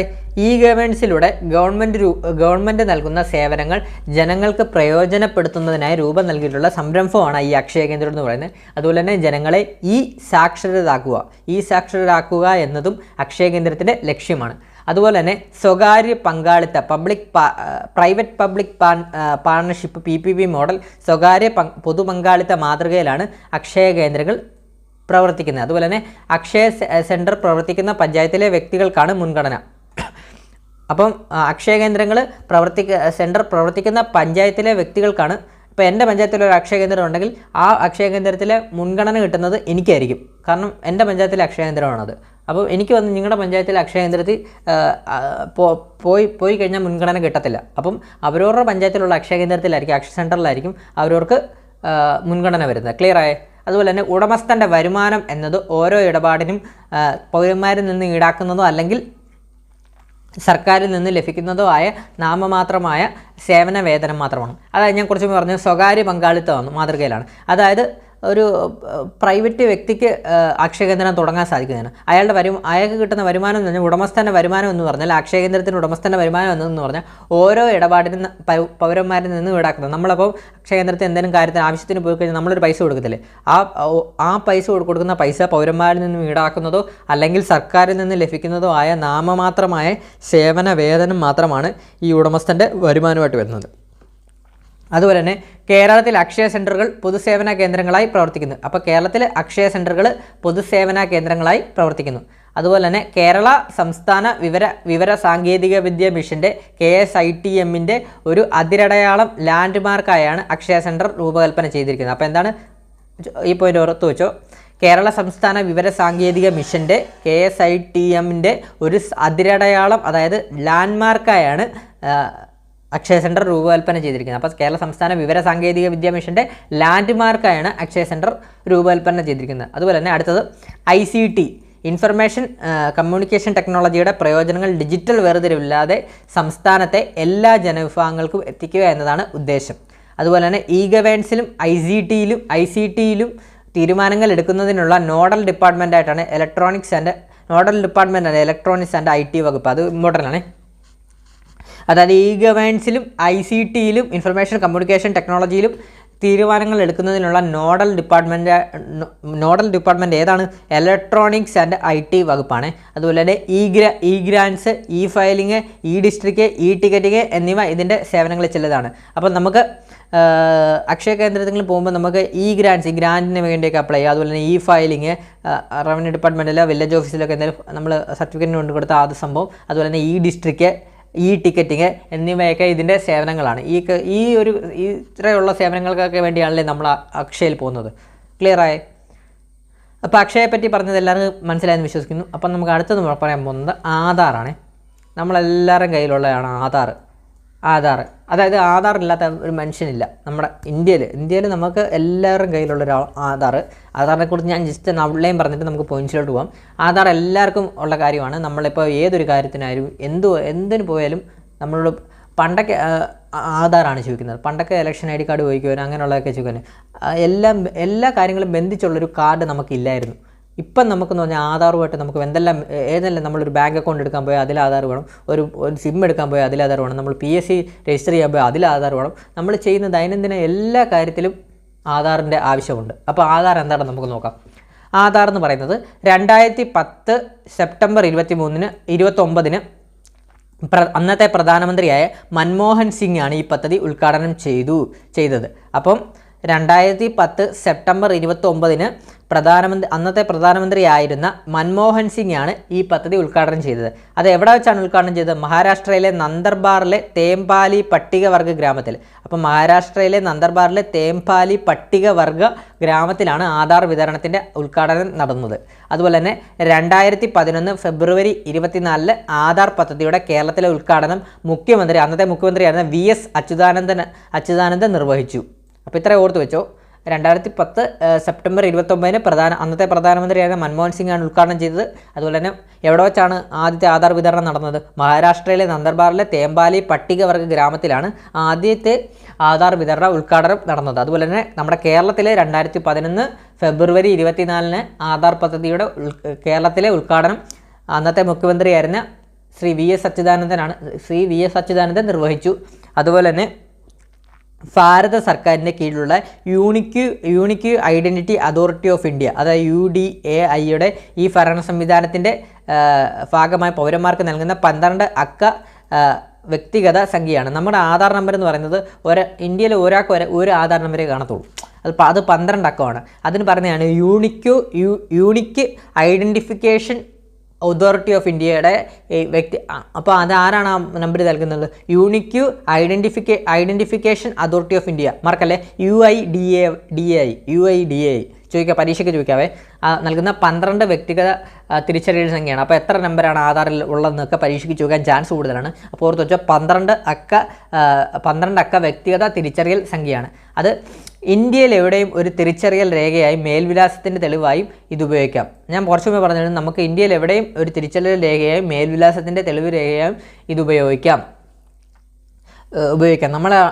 നമ്മൾ ദൈനംദിന ജീവിതത്തിൽ എന്തൊരു കാര്യം ചെയ്യാൻ പോയാലും ഫസ്റ്റ് നമ്മളോട് ചോദിക്കുന്നത് എന്താണ്? നിങ്ങളുടെ ആധാർ കൊണ്ടുവരാനല്ലേ പറഞ്ഞത്, ആധാർ നമ്പറാണ്. അതാണ്. അപ്പോൾ ആധാറിൻ്റെ ഇമ്പോർട്ടൻസ് പറഞ്ഞാൽ നമ്മൾ എന്തൊരു കാര്യം ചെയ്യണമെങ്കിലും നമുക്ക് ആധാർ വേണം. അത് തന്നെയാണ് ഇവിടെ പറയുന്നത്. ഇന്ത്യയിൽ എവിടെയും ഒരു തിരിച്ചറിയൽ രേഖയായും മേൽവിലാസത്തിൻ്റെ തെളിവായും ഇത് ആധാറിനെ ഉപയോഗിക്കാം. അതുപോലെ തന്നെ ഇന്ത്യയിൽ ഏതൊരു പൗരനും പ്രായ ലിംഗഭേദമില്ലാതെ ആധാറിൻ്റെ പേര് രേഖപ്പെടുത്താവുന്നതാണ്. അതുപോലെ തന്നെ ഓരോ വ്യക്തിക്കും സൗജന്യമായി ഒരു പ്രാവശ്യം പട്ടികയിൽ പേര് ചേർക്കാവുന്നതാണ്. നമുക്കറിയാം, നമ്മൾ ആദ്യം ആധാർ ചേർത്തപ്പോൾ നമ്മൾ സൗജന്യമായിട്ടാണ് ചേർത്തത്. പിന്നെ നമ്മളൊന്ന് അപ്ഡേറ്റ് ചെയ്യാൻ പോയി നോക്ക്. അപ്ഡേറ്റ് ചെയ്യുമ്പോൾ നമ്മൾ ഫോട്ടോ അപ്ഡേറ്റ് ചെയ്യുമ്പോൾ നമ്മൾ ഒരു ഉദാഹരണം പറഞ്ഞാൽ, ആദ്യം നമ്മൾ ആധാർ ഫസ്റ്റ് ടൈം ചെയ്യുമ്പോൾ നമുക്ക് ഫ്രീ ആയിട്ടാണ് അവർ ചെയ്തു തരുന്നത്. രണ്ടാമത്തെ എന്ന് ഉദ്ദേശിക്കുന്നത് അപ്ഡേഷൻ ചെയ്യാൻ, അതായത് നമ്മുടെ അഡ്രസ്സ് എന്തെങ്കിലും ചേഞ്ച് ചെയ്യാൻ, അല്ലെങ്കിൽ നമ്മുടെ മൊബൈൽ നമ്പരോ ഒക്കെ അപ്ഡേറ്റ് ചെയ്യാനൊക്കെ വന്നില്ല, ഈയിടയ്ക്ക് വന്നില്ലല്ലോ. മൊബൈൽ നമ്പർ അപ്ഡേറ്റ് ചെയ്യാനും അതുപോലെ തന്നെ മെയിൽ ID അപ്ഡേറ്റ് ചെയ്യാനും അതുപോലെ തന്നെ നമ്മുടെ ഫോട്ടോ അപ്ഡേറ്റ് ചെയ്യാനൊക്കെ പോകുമ്പോൾ നമ്മൾ അവരൊരു നിശ്ചിത ഫീസ് കിട്ടില്ല. എനിക്ക് തോന്നുന്നു 150 രൂപ കണ്ടാൽ സംതിങ് ആണെന്ന് തോന്നുന്നു. ആ ഫീസ് മേടിച്ചല്ലേ ചെയ്യുന്നത്. അതാണ് ഇവിടെ പറയുന്നത്. ഓരോ വ്യക്തിക്കും ആദ്യത്തെ സൗജന്യമായി ഒരു പ്രാവശ്യം പട്ടിക ചേർക്കുന്നത്. ഫസ്റ്റ് ടൈം ഫ്രീ ആയിരിക്കും. സെക്കൻഡ് ടൈം മുതൽ, അതായത് അപ്ഡേഷൻ വരുന്നതിനനുസരിച്ച് പൈസ കൊടുക്കണം, നിശ്ചിത തുക അടക്കേണ്ടതാണ്. അതുപോലെ തന്നെ പേര് ചേർക്കുന്ന സമയത്ത് പൗരൻ്റെ അടിസ്ഥാന വിവരങ്ങൾ, അപ്പോൾ പേര് ചേർക്കുന്ന സമയത്ത് പൗരൻ്റെ അടിസ്ഥാന വിവരങ്ങൾ ഏതൊക്കെയെന്നൊക്കെ പരീക്ഷയ്ക്ക് ചോദിക്കാൻ ചാൻസ് കൂടുതലാണ്. അപ്പോൾ ഏതൊക്കെയാണ് അടിസ്ഥാന വിവരങ്ങൾ കൊടുക്കേണ്ടത്? പേര്, വയസ്സ്, ലിംഗം, വിലാസം, ബയോമെട്രിക് വിശദാംശങ്ങൾ എന്ന് ഉദ്ദേശിക്കുന്നത് നമ്മുടെ ഫോട്ടോ. സാധാരണ നമ്മളൊരു ഫോട്ടോ കൊണ്ട് കൊടുത്ത് അവരതിനെ താടി ചെയ്തില്ലല്ലോ. അവർ തന്നെ അവരുടെ ഒരു ക്യാമറ വെച്ച്, അതായത് നമ്മളിത്ര ഉദ്ദേശിച്ചാൽ മതി. നമുക്ക് ആധാറിലെ ഫോട്ടോ കാണിക്കാൻ പലർക്കും ഒരു നാണക്കേടല്ലേ.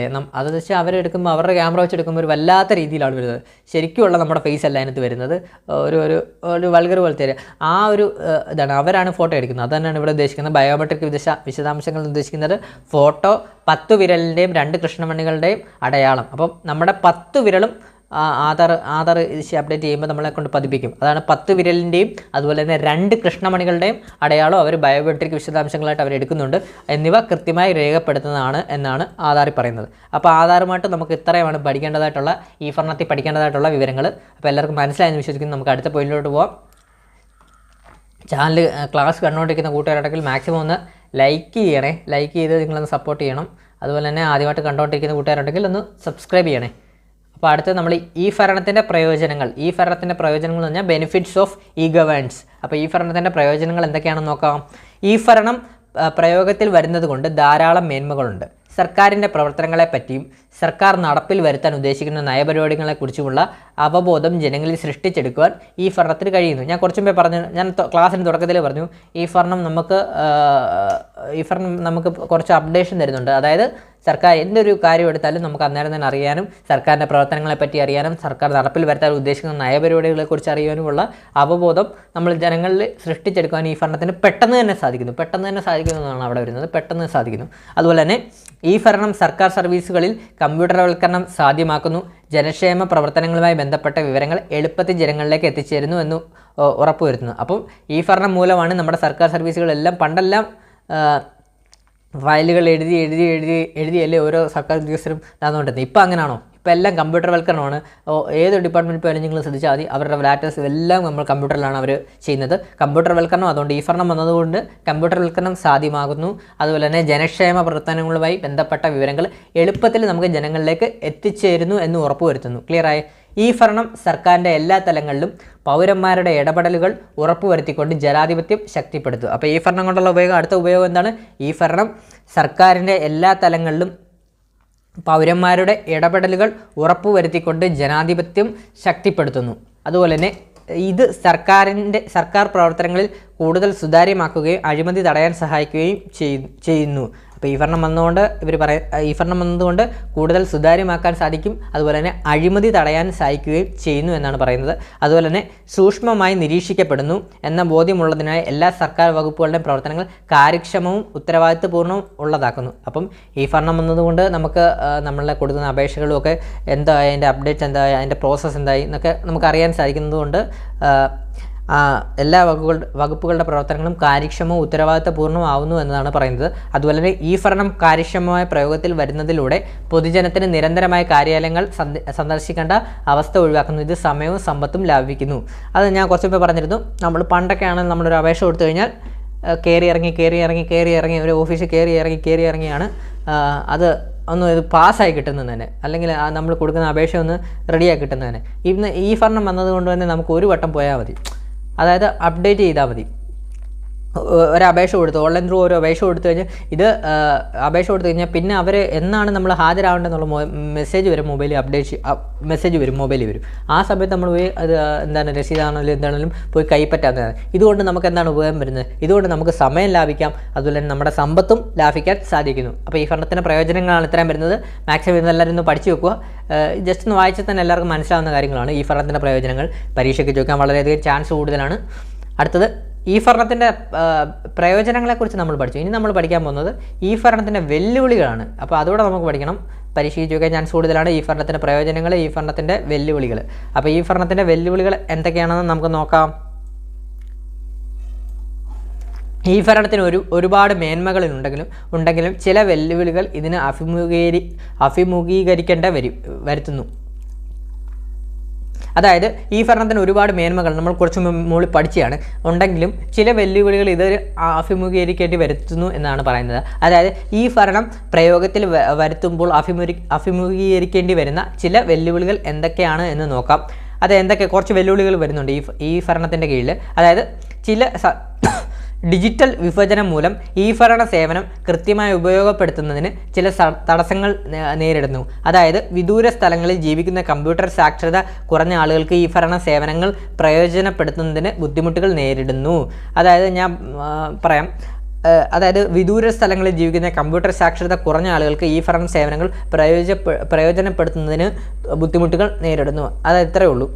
ഇപ്പം അതായത് ഇപ്പം ഒരു 50-60 വയസ്സ് വരെയുള്ളവർക്കൊക്കെ അത്യാവശ്യം മൊബൈലും കാര്യങ്ങളും ഒക്കെ യൂസ് ചെയ്യാനൊക്കെ അറിയാം. ഇങ്ങനെ കൊടുത്തു വെച്ചാൽ അതിന് മേളുള്ളൊരു 70-80 വയസ്സുള്ളവർക്കൊക്കെ ബുദ്ധിമുട്ടാണ് ഈ പറഞ്ഞ സേവനങ്ങൾ. അവർക്ക് ഒരു അപേക്ഷ കൊടുക്കുന്ന കാര്യങ്ങളൊക്കെ പറയുമ്പോൾ അവർക്ക് എന്തൊക്കെ മനസ്സിലാവാത്ത രീതിയിലാണ് അവർ സംസാരിക്കുന്നത്. അതുപോലെ തന്നെ ചില ഗ്രാമങ്ങളുണ്ട്, പട്ടികവർഗ ഗ്രാമങ്ങളൊക്കെ ഉണ്ട്, അട്ടപ്പാടികളിൽ ഉദാഹരണം പറയുവാണ്. അവിടെയൊക്കെ ഈ ഭരണം കൊണ്ടുവരുന്നത് കുറച്ച് വെല്ലുവിളികളായിട്ട് നേരിടുന്നുണ്ട്. അതായത് അവർക്കൊക്കെ ഈ ഒരു കമ്പ്യൂട്ടർ സാക്ഷരത കുറഞ്ഞ ആളുകൾക്ക് ഈ ഭരണ സേവനങ്ങൾ പ്രയോജനപ്പെടുത്തുന്നതിന് ബുദ്ധിമുട്ടുകൾ നേരിടുന്നു. അതുപോലെ തന്നെ അടുത്തത്, ഈ ഭരണ സംവിധാനം കമ്പ്യൂട്ടർ വെബ് അധിഷ്ഠിതമായതിനാൽ മികച്ച രീതിയിലുള്ള സുരക്ഷാ സംവിധാനങ്ങൾ ആവശ്യമാണ്. അല്ലാത്ത പക്ഷം സൈബർ ആക്രമണങ്ങൾക്കുള്ള സാധ്യത വളരെ കൂടുതലാണ്. അതായത് അതിൻ്റെ വെല്ലുവിളികളായിട്ട് പറയുമ്പോൾ ഇതാണ്. അതായത് പണ്ടത്തെ കാലത്ത് നമ്മളൊരു ഫയൽ കാര്യങ്ങളൊക്കെ ഒരു ഓഫീസ് വെച്ച് അവിടെ സുരക്ഷിതമായിട്ടിരിക്കും. പക്ഷേ നമ്മളിപ്പോൾ എല്ലാം കമ്പ്യൂട്ടർ വെബ് അധിഷ്ഠിതമായതിനാൽ അതിനൊരു മികച്ച ഒരു സുരക്ഷാ സംവിധാനം വേണം, അല്ലെങ്കിൽ അത് ഹാക്ക് ചെയ്യപ്പെടാനും അങ്ങനെയുള്ള സാധ്യതകളൊക്കെ ഉണ്ട്. അതായത് സൈബർ ആക്രമണങ്ങൾക്കുള്ള സാധ്യത വളരെ കൂടുതലാണ് എന്നാണ് അടുത്ത വെല്ലുവിളിയായിട്ട് വരുന്നത്. അടുത്തത് വരുന്നത്, ഈ ഭരണ സേവനങ്ങൾ പ്രയോഗത്തിൽ വരുത്തുന്നതിനും അതിൻ്റെ പരിപാലനത്തിനും വലിയ തോതിലുള്ള മുതൽ മുടക്കും ആസൂത്രണവും ആവശ്യമാണ്. അടുത്തത് ഈ പറയുന്ന ഇത്രയേ ഉള്ളൂ. ഈ ഭരണ സേവനങ്ങൾ പ്രയോഗത്തിൽ വരുത്തുന്നതിനും അതിൻ്റെ പരിപാലനത്തിനും വലിയ തോതിലുള്ള ഒരു മുതൽ മുടക്കും ആസൂത്രണവും ആവശ്യമാണെന്നാണ് പറയുന്നത്. അതുപോലെ തന്നെ വ്യക്തിഗത വിവരങ്ങളും ബയോമെട്രിക് ഡാറ്റയും നിർദ്ദിഷ്ട ഏജൻസികളും പങ്കുവെക്കുന്നതിൽ ഭൂരിഭാഗം ആളുകളും ഉത്കണ്ഠാകുലരാണ്. അതായത് നമ്മൾ എത്രയൊക്കെ ഈ ഭരണം വന്നാലും ചില ആൾക്കാരൊക്കെ ഉണ്ട്, അവരുടെ ഫോട്ടോകളും അതുപോലെ തന്നെ ബയോമെട്രിക് ഡാറ്റകളും അവരുടെ പേഴ്സണൽ ഡീറ്റെയിൽസും ഒക്കെ ഏജൻസികളുമായിട്ടൊക്കെ പങ്കുവെക്കുന്നത് ചിലർക്കൊക്കെ ഉത്കണ്ഠാകുലരാണ്. അതാണ് ഇതിൻ്റെ ഈ ഭരണത്തിൻ്റെ വെല്ലുവിളി. അടുത്തതെന്ന് പറഞ്ഞാൽ, ഈ ഭരണം കാര്യശേഷി ഉള്ളതും ഫലപ്രാപ്തമാവുമാണെങ്കിലും വിവിധ വകുപ്പുകളുടെ ഏകോപനം വളരെ അത്യാവശ്യമാണ്. അതാണ്. അപ്പോൾ ഇത്രയുമാണ് ഈ ഭരണവുമായി ബന്ധപ്പെട്ട വെല്ലുവിളികളായിട്ട് വരുന്നത്. ജസ്റ്റ് ഒന്ന് അറിഞ്ഞിരുന്നാൽ മതി, നിങ്ങൾക്ക് വായിക്കുമ്പോൾ തന്നെ മനസ്സിലാവും. ഞാൻ നോട്ട് ടെലഗ്രാം ചാനലിൽ ഇടാം, അപ്പോൾ നിങ്ങളിത് വായിക്കുമ്പോൾ ഒന്നുകൂടെ മനസ്സിലാവും. ഒന്നുമില്ല, ഇത്രയേ ഉള്ളൂ. നിങ്ങൾ ഒന്ന് ക്വസ്റ്റ്യൻ ഒരു ഓപ്ഷൻ കാണുമ്പോൾ തന്നെ മനസ്സിലാവുന്ന രീതിയിലാണ് ഈ ഭരണത്തിൻ്റെ വെല്ലുവിളികൾ വരുന്നത്. അടുത്തത് നമുക്ക് നോക്കാം. ഈ ഭരണവുമായി ബന്ധപ്പെട്ട വെബ്സൈറ്റുകൾ, ഇതൊക്കെ പരീക്ഷയ്ക്ക് ചോദിക്കാൻ ചാൻസ് കൂടുതലാണ്. കാരണം കേരള ഭരണരംഗവുമായിട്ട് ബന്ധപ്പെട്ട 5 മാർക്കാണ്. അപ്പോൾ 1 മാർക്കിൽ നിന്ന് നമ്മളെ ഈ പഠിക്കുന്ന ഈ ഭരണവുമായിട്ട് ബന്ധപ്പെട്ട ഗവേണൻസുമായിട്ട് ബന്ധപ്പെട്ട 1 മാർക്ക് ചോദിക്കാൻ ചാൻസ് കൂടുതലാണ്. 1 മാർക്ക് ചോദിക്കും. അപ്പോൾ ഇതൊക്കെ ചോദിക്കാൻ ചാൻസ് കൂടുതലാണ്. ഈ ഭരണവുമായി ബന്ധപ്പെട്ട വെബ്സൈറ്റുകൾ www.com, www.dhsc.kerala.gov.in, അതായത് കേരള സർക്കാരിൻ്റെ കീഴിലുള്ള ഹയർ സെക്കൻഡറി വിദ്യാഭ്യാസ വകുപ്പിൻ്റെ ഔദ്യോഗിക വെബ്സൈറ്റ്. വിദ്യാർത്ഥികൾക്കും അധ്യാപകർക്കും സ്കൂൾ ഭരണാധികാരികൾക്കും ആവശ്യമായ വിവിധ സൗകര്യങ്ങളും സേവനങ്ങളും ഒക്കെ ഇത് ലഭ്യമാക്കുന്നു. അപ്പോൾ സംസ്ഥാന ഹയർ സെക്കൻഡറി വിദ്യാഭ്യാസ വകുപ്പിൻ്റെ കീഴിലുള്ള ഔദ്യോഗിക വെബ്സൈറ്റാണ് www.dhsc.kerala.gov.in. അടുത്തത് www.edistrict.kerala.gov.in, അതായത് ഇത് സർക്കാർ സേവനങ്ങൾ പൊതുജനങ്ങളിലേക്ക് ലഭ്യമാകുന്നു. അപ്പം ഇങ്ങനൊരു ക്വസ്റ്റ്യൻ ചോദിക്കാം, സർക്കാർ സേവനങ്ങൾ പൊതുജനങ്ങളിലേക്ക് ലഭ്യമാകുന്ന വെബ്സൈറ്റ് ഏതെന്ന് ചോദിക്കാം. അപ്പോൾ ഏതാണ് വെബ്സൈറ്റ്? www.edistrict.kerala.gov.in. അടുത്തത് www.incometaxindia.gov.in. അത് കേൾക്കുമ്പോൾ അറിയാം, ഇത് ആദായ നികുതി വകുപ്പ് സേവനങ്ങളുടെ, അതറിയാം.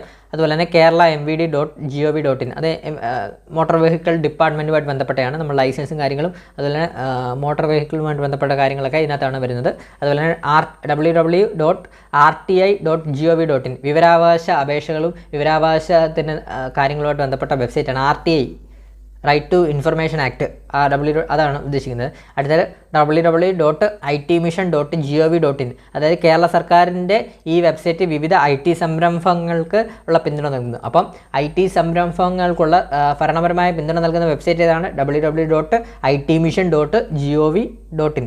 അത് അടുത്തത് www.spark.gov.in, അതായത് നമ്മൾ ആദ്യമേ കുറച്ച് മുമ്പേ പറഞ്ഞിരുന്നു, ജീവനക്കാരുടെ വേതന കാര്യങ്ങൾ കൈകാര്യം ചെയ്യുന്ന G2E എന്താണ്? ഗവൺമെൻറ് ടു എംപ്ലോയീസ് വിഭാഗത്തിലുള്ള വെബ്സൈറ്റാണിത്.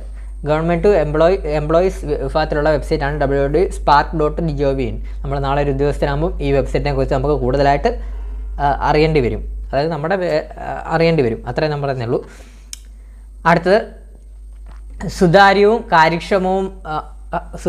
കാര്യക്ഷമവും അഴിമതിരഹിതവുമായ വിധത്തിൽ സർക്കാർ പൗര സർക്കാർ വ്യവസായ ബന്ധങ്ങൾ മെച്ചപ്പെടുത്തുന്നതിനും അതുവഴി പൗരന്മാരുടെ ശാക്തീകരണത്തിനും ഉതകുന്ന തരത്തിൽ ഗവൺമെൻറ്റുകൾ വിവരസാങ്കേതിക വിദ്യ പ്രയോജനപ്പെടുത്താൻ കഴിയുന്ന ഇ ഗവേൺസ് പ്രചാരണത്തിൽ കൊണ്ടുവന്നത് ലോകബാങ്കാണ്. അപ്പോൾ ഇ ഗവേൺസ് പ്രചാരണത്തിൽ കൊണ്ടുവന്ന ആരാണ്?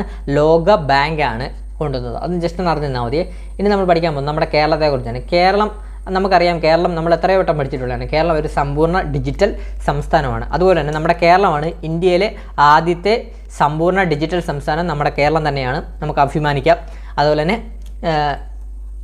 2016 ഫെബ്രുവരി 26 അന്നത്തെ രാഷ്ട്രപതിയായിരുന്ന പ്രണവ് കുമാർ മുഖർജിയാണ് ആദ്യ സമ്പൂർണ്ണ ഡിജിറ്റൽ സംസ്ഥാനമായി നമ്മുടെ കേരളത്തെ പ്രഖ്യാപിച്ചത്. അതുപോലെ തന്നെ 2020 പൊതുവിദ്യാഭ്യാസ രംഗത്ത് രാജ്യത്തെ ആദ്യത്തെ സമ്പൂർണ്ണ ഡിജിറ്റൽ സംസ്ഥാനമായി കേരളം മാറി. അപ്പം 2020 പൊതുവിദ്യാഭ്യാസ രംഗത്ത് രാജ്യത്തെ ആദ്യത്തെ സമ്പൂർണ്ണ ഡിജിറ്റൽ സംസ്ഥാനമായി നമ്മുടെ കേരളം മാറിയിട്ടുണ്ട്. അതുപോലെ തന്നെ 1 മുതൽ +2 വരെ ക്ലാസ് ഉള്ള മുഴുവൻ സ്കൂളും ഡിജിറ്റലൈസ്ഡ് ചെയ്തതിലൂടെ രാജ്യത്തെ ആദ്യ സമ്പൂർണ്ണ ഡിജിറ്റൽ പൊതുവിദ്യാഭ്യാസ സംസ്ഥാനമായിട്ടും നമ്മുടെ കേരളം മാറിയിട്ടുണ്ട്. ഓർത്തു വെച്ചോ. 2022 കേന്ദ്ര സർക്കാരിൻ്റെ ദേശീയ ഇ ഗവേൺസ് സേവന റിപ്പോർട്ടിൽ കേരളം ഒന്നാമതാണ്. അപ്പം 2022 കേന്ദ്ര സർക്കാരിൻ്റെ ദേശീയ ഇ ഗവേൺസ് സേവന റിപ്പോർട്ടിലും കേരളം ഒന്നാമതാണ്. സംസ്ഥാന സർക്കാരിൻ്റെ പോർട്ടലുകളുടെ കാര്യക്ഷമതയിലും ഒന്നാമതാണ് കേരളം. അപ്പം നമ്മൾ എന്തുകൊണ്ടും നമ്മുടെ കേരളം എന്ന് പറയുന്നത് ഒരു സമ്പൂർണ്ണ ഡിജിറ്റൽ സംസ്ഥാനമായി ആണെന്ന് തെളിയിക്കുന്നതായിട്ടുള്ള റിപ്പോർട്ടുകളും കാര്യങ്ങളുമാണ് വന്നിരിക്കുന്നത്. അപ്പം ജസ്റ്റ് ഒന്ന് വായിച്ചു നോക്കിയാൽ മതി, നിങ്ങൾക്ക് മനസ്സിലാവും. അതുപോലെ തന്നെ ഒന്നുകൂടെ, ഇൻ്റർനെറ്റ് പൗരന്മാരുടെ അവകാശമായി പ്രഖ്യാപിച്ച ആദ്യ സംസ്ഥാനം. അപ്പം ഇൻ്റർനെറ്റ് പൗരന്മാരുടെ അവകാശമായി പ്രഖ്യാപിച്ച ഇന്ത്യയിലെ ആദ്യത്തെ സംസ്ഥാനമാണ് നമ്മുടെ കേരളം. ക്ലിയറായേ? അടുത്തത്, ഇ ഗവേൺസ് നടപ്പിലാക്കുന്ന ഇൻഫർമേഷൻ കേരള മിഷൻ്റെ വിവിധ സോഫ്റ്റ്വെയറുകൾ. ഇത് ചോദിക്കാൻ ചാൻസ് കൂടുതലാണ്. അപ്പോൾ ഇ ഗവേൺസ് നടപ്പിലാക്കുന്ന ഇൻഫർമേഷൻ കേരള മിഷൻ്റെ വിവിധ സോഫ്റ്റ്വെയറുകളാണ് ചോദിക്കാൻ ചാൻസ് കൂടുതലാണ്. ഫസ്റ്റ് നമ്മൾ പഠിക്കാൻ പോകുന്നത് സുലേഖ എന്ന് പറയുന്നത് എന്താണ്? പദ്ധതി രൂപവൽക്കരണം, അംഗീകാരം, പദ്ധതി നിർവഹണം, പദ്ധതി പുരോഗതി രക്ഷപ്പെടുത്തൽ എന്നിവയ്ക്കായുള്ളത്. അപ്പം സുലേഖ എന്ന് പറഞ്ഞ കേരള മിഷൻ്റെ വിവിധ സോഫ്റ്റ്വെയറുകൾ ഒന്നാണ് സുലേഖ എന്ന് പറഞ്ഞത് ഒരു പദ്ധതി രൂപവൽക്കരണം, അംഗീകാരം, പദ്ധതി നിർവഹണം, പദ്ധതി പുരോഗതി രക്ഷപ്പെടുത്തൽ എന്നിവയ്ക്കായുള്ള ഒരു സോഫ്റ്റ്വെയറാണ് സുലേഖ. അടുത്തത് സേവന എന്ന് പറഞ്ഞ സോഫ്റ്റ്വെയർ യൂസ് ചെയ്യുന്നത് സിവിൽ രജിസ്ട്രേഷൻ വകുപ്പാണ്. സിവിൽ രജിസ്ട്രേഷൻ അതായത് ജനന മരണ വിവാഹ രജിസ്ട്രേഷനുകൾ നടത്തുന്നതിനും സർട്ടിഫിക്കറ്റുകൾ നൽകുന്നതിനും. അപ്പം നമ്മൾ നാളെ ഒരു കല്യാണം കഴിക്കുകയാണെങ്കിലും നമ്മളുടെ രജിസ്ട്രേഷനുകളും അതിനുള്ള സർട്ടിഫിക്കറ്റിലും ഒക്കെ നമുക്ക് നൽകുന്നത് സേവന എന്ന് പറഞ്ഞ സോഫ്റ്റ്വെയർ ത്രൂ ആണ്. അടുത്തത് സേവന 2 വിധത്തിലുണ്ട്. സേവന സിവിൽ രജിസ്ട്രേഷൻ സോഫ്റ്റ്വെയറും ഉണ്ട്, അതുപോലെ തന്നെ സേവന പെൻഷൻ സോഫ്റ്റ്വെയറും ഉണ്ട്.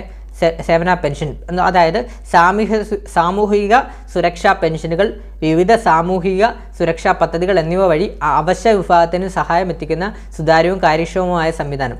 അപ്പം സേവന സിവിൽ രജിസ്ട്രേഷനാണ് ജനന മരണ വിവാഹ രജിസ്ട്രേഷൻ നടത്തുന്നതിനും സർട്ടിഫിക്കറ്റുകൾ നൽകുന്നതിനും. അതുപോലെ തന്നെ സേവന പെൻഷനാണ് സാമൂഹിക സുരക്ഷാ പെൻഷന്, വിവിധ സാമൂഹിക സുരക്ഷാ പദ്ധതികൾ എന്നിവ വഴി അവശ്യ വിഭാഗത്തിന് സഹായം എത്തിക്കുന്ന സുതാര്യവും കാര്യക്ഷമവുമായ സംവിധാനം. ക്ലിയറായി? അടുത്തത് സങ്കേതം എന്ന് പറഞ്ഞ സോഫ്റ്റ്വെയർ യൂസ് ചെയ്യുന്നത് കെട്ടിട നിർമ്മാണത്തിന് പെർമിറ്റ് അനുവദിക്കുന്നത്. അപ്പോൾ കെട്ടിട നിർമ്മാണത്തിന് പെർമിറ്റ് അനുവദിക്കുന്നതിനുള്ള സോഫ്റ്റ്വെയർ ഏതാണ്? സങ്കേതം. അടുത്തത് സ്കർമ എന്ന് പറയുന്നത് പഞ്ചായത്ത് നഗരസഭാ committee, standing committee, steering committee തുടങ്ങിയ ഔദ്യോഗിക കമ്മിറ്റികൾ തീരുമാനങ്ങൾക്കുള്ള വിവരവിനിമയ പാക്കേജാണ്. അപ്പം സ്കർമ എന്ന് പറഞ്ഞ സോഫ്റ്റ്വെയർ എന്തിനാണ് യൂസ് ചെയ്യുന്നത്? പഞ്ചായത്ത് നഗരസഭാ കമ്മിറ്റികളിലും അതുപോലെ തന്നെ സ്റ്റാൻഡിംഗ് കമ്മിറ്റി, സ്റ്റിയറിംഗ് കമ്മിറ്റി തുടങ്ങിയ ഔദ്യോഗിക കമ്മിറ്റി തീരുമാനങ്ങൾക്കുള്ള വിവരവിനിമയ പാക്കേജാണ് സ്കർമ. അടുത്തത് സുഗമ എന്ന് പറഞ്ഞാൽ എന്താണ്? പൊതുമരാമത്ത് പ്രവൃത്തികളുടെ എസ്റ്റിമേറ്റ് തയ്യാറാക്കുന്നതിനുള്ള സംവിധാനം. അപ്പോൾ സുഗമ എന്താണ്? പൊതുമരാമത്ത് പ്രവൃത്തികളുടെ എസ്റ്റിമേറ്റ് തയ്യാറാക്കുന്നതിനുള്ള സംവിധാനമാണ് സുഗമ എന്ന് പറയുന്നത്. അടുത്തത് സാഫല്യം എന്ന് പറയുന്നത് പ്രാദേശിക മാനവശേഷി വികസന മാനവ വിഭവശേഷി മാനേജ്മെൻറ്റിനായുള്ള സോഫ്റ്റ്വെയർ. പ്രാദേശിക മാനവ വിഭവശേഷി മാനേജ്മെൻറ്റിനുള്ള സോഫ്റ്റ്വെയറാണ് സാഫല്യ എന്ന് പറയുന്നത്. അടുത്തത് സുഭദ്ര എന്ന് ഉദ്ദേശിക്കുന്ന സോഫ്റ്റ്വെയർ എന്താണ്? ബജറ്റ് സാമ്പത്തിക കാര്യനിർവഹണമാണ് സുഭദ്ര എന്ന് പറയുന്നത്. അടുത്തത് സംവേദിത എന്ന് പറയുന്നത് തദ്ദേശ സ്വയംഭരണ സ്ഥാപനങ്ങളുടെ വെബ്സൈറ്റ് ലഭ്യമാക്കുന്നതിനുള്ള സംവിധാനമാണ് സംവേദിത എന്ന് പറയുന്നത്. അടുത്തത് സജിത്ര എന്ന് പറയുന്നത് തദ്ദേശ ഭരണ സ്ഥാപനങ്ങളുടെ കസ്റ്റഡറൽ ഭൂപടം, വാർഡ് ഭൂപടം എന്നിവ അടങ്ങിയ ഭൂപട വ്യൂഹം തയ്യാറാക്കുന്നതിനുള്ള സോഫ്റ്റ്വെയറാണ് സജിത്ര എന്ന് പറയുന്നത്. അടുത്തത് 11 സൂചിക എന്ന് പറഞ്ഞാൽ തദ്ദേശ സ്വയംഭരണങ്ങളിലെ ഫ്രണ്ട് ഓഫീസ് സംവിധാനങ്ങൾ വഴി പൊതുജനങ്ങൾക്ക് സേവനം നൽകുന്ന ഒരിതാണ് സൂചിക എന്ന് പറയുന്നത്. അതുപോലെ തന്നെ സഞ്ജയ എന്ന് പറയുന്നത് വസ്തുനികുതി, തൊഴിൽ നികുതി, D&OP, അതുപോലെ തന്നെ PFA licence, rent on land, building തുടങ്ങിയ റവന്യൂ സംവിധാനം കൈകാര്യം ചെയ്യുന്ന സോഫ്റ്റ്വെയറാണ് സഞ്ജയ എന്നുള്ളത്. അപ്പോൾ ഇത്രയും സോഫ്റ്റ്വെയർ ഗവേൺസ് നടപ്പാക്കുന്ന വിവിധ സോഫ്റ്റ്വെയർസാണ്. അപ്പോൾ ഇത്രയും സോഫ്റ്റ്വെയർ നമ്മൾ പഠിച്ചു. അപ്പോൾ ഇത് നിങ്ങൾ മാക്സിമം ഒന്ന് പഠിച്ചു വെക്കണേ. ഇതിൽ നിന്ന് ഒരു മാർക്ക് ചോദിക്കാൻ ചാൻസ് വളരെയധികം കൂടുതലാണ്. നമുക്ക് ചോദിക്കുന്ന സോഫ്റ്റ്വെയർസാണ് ഞാൻ കൂടുതലും എടുത്തിട്ടുള്ളത്. അപ്പോൾ മാക്സിമം നിങ്ങളിതൊന്ന് പഠിച്ചു വെക്കണേ. അടുത്ത നമ്മൾ പറയാൻ പോകുന്നത് Kerala fibre optics KFON optic network. നമ്മൾ കേട്ട് കാണും KFON എന്ന് പറഞ്ഞൊരു സംഭവത്തെക്കുറിച്ച്. സർക്കാരിന് ഈ ഒരു ഇടതുപക്ഷ സർക്കാരിൻ്റെ ഒരു പദ്ധതിയാണ് KFON എന്ന് പറഞ്ഞാൽ. നിങ്ങൾ കേട്ടിട്ടുണ്ടാവും കേരള ഫൈബർ ഒപ്റ്റിക് നെറ്റ്വർക്ക്. അപ്പോൾ KFONൻ്റെ ഫുൾ ഫോം എന്താണ്? Kerala fibre optic network. അപ്പോൾ KFON എന്താണ് ഉദ്ദേശിക്കുന്നത്? BPL കുടുംബങ്ങൾ, സർക്കാർ ഓഫീസുകൾ, ആശുപത്രികൾ, സ്കൂളുകൾ തുടങ്ങിയ എല്ലാ മേഖലകളിലും അതിവേഗ ഇൻ്റർനെറ്റ് കണക്ഷൻ ലഭ്യമാക്കുക എന്ന കേരള സർക്കാരിൻ്റെ ഏറ്റവും പ്രധാന ഘടകമാണ് KFON. പദ്ധതി നടപ്പിലായോന്ന് എനിക്കറിയില്ല. KFON പദ്ധതി കൊണ്ട് ഉദ്ദേശിക്കുന്നത് BPL കുടുംബങ്ങൾ, സർക്കാർ ഓഫീസുകൾ, ആശുപത്രികൾ, സ്കൂളുകൾ തുടങ്ങിയ എല്ലാ മേഖലകളിലും അതിവേഗ ഇൻ്റർനെറ്റ് കണക്ടിവിറ്റിക്ക് വേണ്ടിയാണ് KFON ഉദ്ദേശിക്കുന്നത്. കേരളത്തിൻ്റെ സ്വന്തം ഇൻ്റർനെറ്റ് പദ്ധതിയാണ് KFON. അതുപോലെ തന്നെ ദാരിദ്ര്യരേഖയ്ക്ക് താഴെയുള്ള കുടുംബങ്ങൾക്ക്, BPL കുടുംബങ്ങൾക്കാണ്, ദാരിദ്ര്യരേഖയ്ക്ക് താഴെയുള്ള കുടുംബങ്ങൾക്ക് സൗജന്യമായും മറ്റുള്ളവർക്ക് സബ്സിഡി നിരക്കിലും ഇൻ്റർനെറ്റ് ബ്രോഡ്ബാൻഡ് കണക്ടിവിറ്റി ലഭ്യമാക്കുക എന്നതാണ് ലക്ഷ്യം. അതുപോലെ തന്നെ ഗ്രാമങ്ങളിലും ഇൻ്റർനെറ്റ് ലഭ്യത ഉറപ്പാക്കുന്നു എന്നതാണ് KFON പദ്ധതിയുടെ പ്രത്യേകത. അപ്പോൾ ഗ്രാമങ്ങളിലും ഇൻ്റർനെറ്റ് ലഭ്യത ഉറപ്പാക്കുന്നു എന്നതാണ് KFON പദ്ധതിയുടെ പ്രത്യേകത. അടുത്തത് KSEB IT ഇൻഫ്രാസ്ട്രക്ചറും KSEBയും IT ഇൻഫ്രാസ്ട്രക്ചർ KSITIയിലും ചേർന്നാണ് പദ്ധതി നടപ്പാക്കുന്നത്. അപ്പം KFON പദ്ധതി നടപ്പാക്കുന്ന ആര് വഴിയാണ്? KSEB ത്രൂ ആണ്. KSEBയും അതുപോലെ തന്നെ IT ഇൻഫ്രാസ്ട്രക്ചർ ഡിപ്പാർട്ട്മെൻറ്റും ചേർന്നാണ് KFON പദ്ധതി നടപ്പിലാക്കുന്നത്. ക്ലിയറായി? അടുത്തത് കേരള ഫൈബർ ഒപ്റ്റിക്സ്. അത് തന്നെയാണ്. അടുത്തത് ഇൻഫർമേഷൻ കേരള മിഷൻ എന്ന് പറഞ്ഞാൽ സംസ്ഥാനത്തെ മുഴുവൻ തദ്ദേശ സ്വയംഭരണ സ്ഥാപനങ്ങളിലും ഇ ഗവേൺസ് നടപ്പാക്കുക എന്ന ലക്ഷ്യത്തോടെ 1999 രൂപവൽക്കരിച്ച പദ്ധതിയാണ് ഇൻഫർമേഷൻ കേരള മിഷൻ. അടുത്തത് കേരള IT മിഷൻ എന്താണ്? കേരള സർക്കാരിന് കീഴിലുള്ള വിവര സാങ്കേതിക വിദ്യാഭ്യാസ സംരംഭങ്ങൾക്ക് ആവശ്യമായ സഹകരണങ്ങൾ നൽകുന്നതിനായി രൂപവൽക്കരിച്ച ഏജൻസിയാണ് കേരള സ്റ്റേറ്റ് IT മിഷൻ.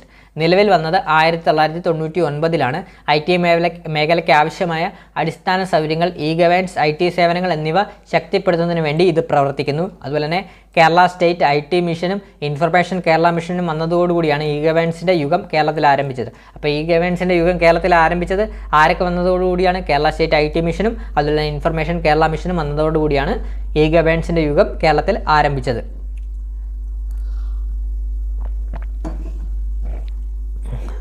അടുത്തത് കേരളത്തിലെ പ്രധാന ഗവേൺസ് സൗകര്യങ്ങളാണ്. കേരളത്തിലെ പ്രധാന ഗവേൺസ് സൗകര്യങ്ങളാണ്. അപ്പം നമുക്കത് നോക്കാം. ഇതുകൂടെ പരീക്ഷയ്ക്ക് ഉപയോഗിക്കാൻ ചാൻസ് കൂടുതലാണ്. സ്പാർക്ക്, എനിക്കൊന്ന് കഴിഞ്ഞ LDCക്ക് ഇത് ചോദിച്ചിട്ടുള്ളതെന്ന്. സ്പാർക്ക് എന്ന് പറഞ്ഞാൽ എന്താണ്? നമ്മൾ കുറച്ച് മുമ്പേ എത്ര നേരം കൊണ്ട് സ്പാർക്കിനെ കുറിച്ച് പറയുവാണ്. സർവീസ് ആൻഡ് പെറോൾ അപ്പോൾ സ്പാർക്കിൻ്റെ ഫുൾ ഫോം എന്ന് ഓർത്ത് വെച്ചോ.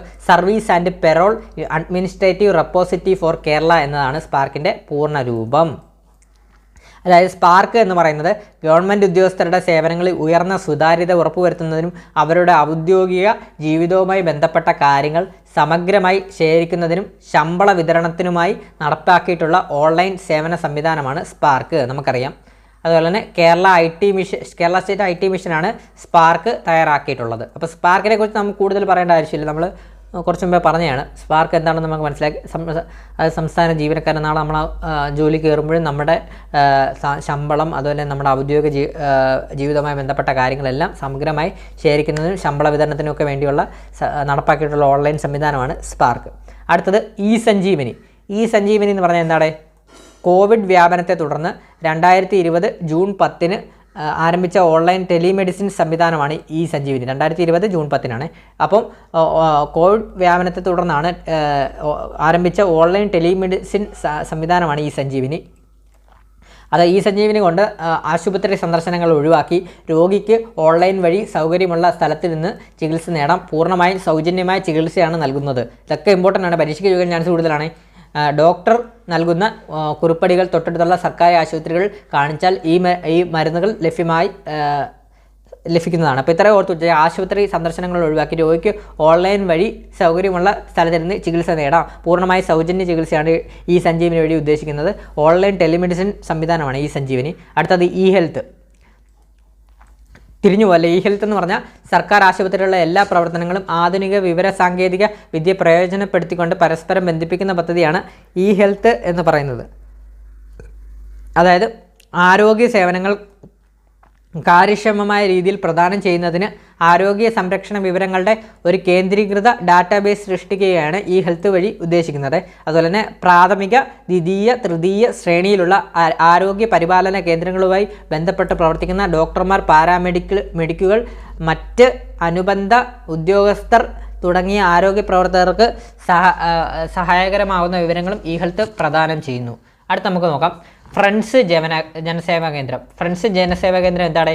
സർക്കാരിൻ്റെ മറ്റ് അർദ്ധ സർക്കാർ സ്ഥാപനങ്ങളുടെയും ബില്ലുകളും നികുതികളും കുറഞ്ഞ ചിലവിൽ അടയ്ക്കാൻ കഴിയുന്ന ഒരു ഏകജാലക സംവിധാനമാണ് ഫ്രണ്ട്സ് ജനസേവാ കേന്ദ്രം. കേരള IT മിഷൻ പദ്ധതിക്ക് കീഴിലാണ് ഇത് പ്രവർത്തിക്കുന്നത്. അതുപോലെ തന്നെ അടുത്തതെന്ന് പറഞ്ഞത് ഇ സേവനം. ഇ സേവനം എന്ന് പറഞ്ഞാൽ സംസ്ഥാന സർക്കാരിൻ്റെ വിവിധ വകുപ്പുകളുടെ ഓൺലൈൻ സേവനങ്ങൾ ഒറ്റ വെബ്സൈറ്റിലൂടെ ലഭ്യമാക്കാനായി ആരംഭിച്ച ഏകീകൃത സർവീസ് പോർട്ടലാണ് ഇ സേവനം എന്ന് പറയുന്നത്. അതായത് www.services.kerala.gov എന്നാണ് സംസ്ഥാന IT മിഷനാണ് ഈ പോർട്ടലിന് രൂപം നൽകിയത്. 72ലധികം സർക്കാർ വകുപ്പുകളിൽ നിന്നുള്ള 800ലധികം സേവനങ്ങൾ ഈ സേവനം മുഖേന ലഭിക്കും. അപ്പോൾ ഓർത്ത് വെച്ചോ, 72ലധികം സർക്കാർ വകുപ്പുകളിൽ നിന്നുള്ള 800ലധികം സേവനങ്ങൾ ഈ സേവനം മുഖേന ലഭിക്കും. അതുപോലെ തന്നെ അവസാനത്തേത് എം സേവനം എന്ന് പറഞ്ഞൊരു ആപ്ലിക്കേഷനാണ്. സർക്കാരിൻ്റെ 450ൽ പരം സേവനങ്ങൾ ഉൾപ്പെടുത്തിക്കൊണ്ടുള്ള ആരംഭിച്ച മൊബൈൽ ആപ്ലിക്കേഷനാണ്. അപ്പോൾ ഇതൊക്കെ ഓർത്ത് വെച്ചോ, സർക്കാരിൻ്റെ 450ൽ പരം സേവനങ്ങൾ ഉൾപ്പെടുത്തിക്കൊണ്ട് ആരംഭിച്ച മൊബൈൽ ആപ്ലിക്കേഷനാണ് എം സേവനം. നമുക്ക് iOSലും ആൻഡ്രോയിഡും എല്ലാം യൂസ് ചെയ്യാൻ പറ്റുന്നതാണ്. സംസ്ഥാന NIC ആണ് എം സേവനം ആപ്പ് തയ്യാറാക്കിയിട്ടുള്ളത്. സേവനങ്ങൾ വേഗത്തിൽ തിരയാനും കണ്ടെത്താനും ഉപഭോക്തൃ വിഭാഗങ്ങളുടെ അടിസ്ഥാനത്തിൽ കർഷകർ, വിദ്യാർത്ഥികൾ, സ്ത്രീകളും കുട്ടികളും അതുപോലെ തന്നെ യുവജനങ്ങളും നൈപുണ്യ വികസനവും സാമൂഹിക സുരക്ഷയും പെൻഷനും പൊതു ഉപയോഗ സേവനങ്ങൾ, മറ്റ് സേവനങ്ങൾ എന്നിവ 9ആയിട്ട് തിരിച്ചിട്ടുണ്ട് എം സേവനം ആപ്പിൽ. അപ്പോൾ ഇത്രയുമാണ്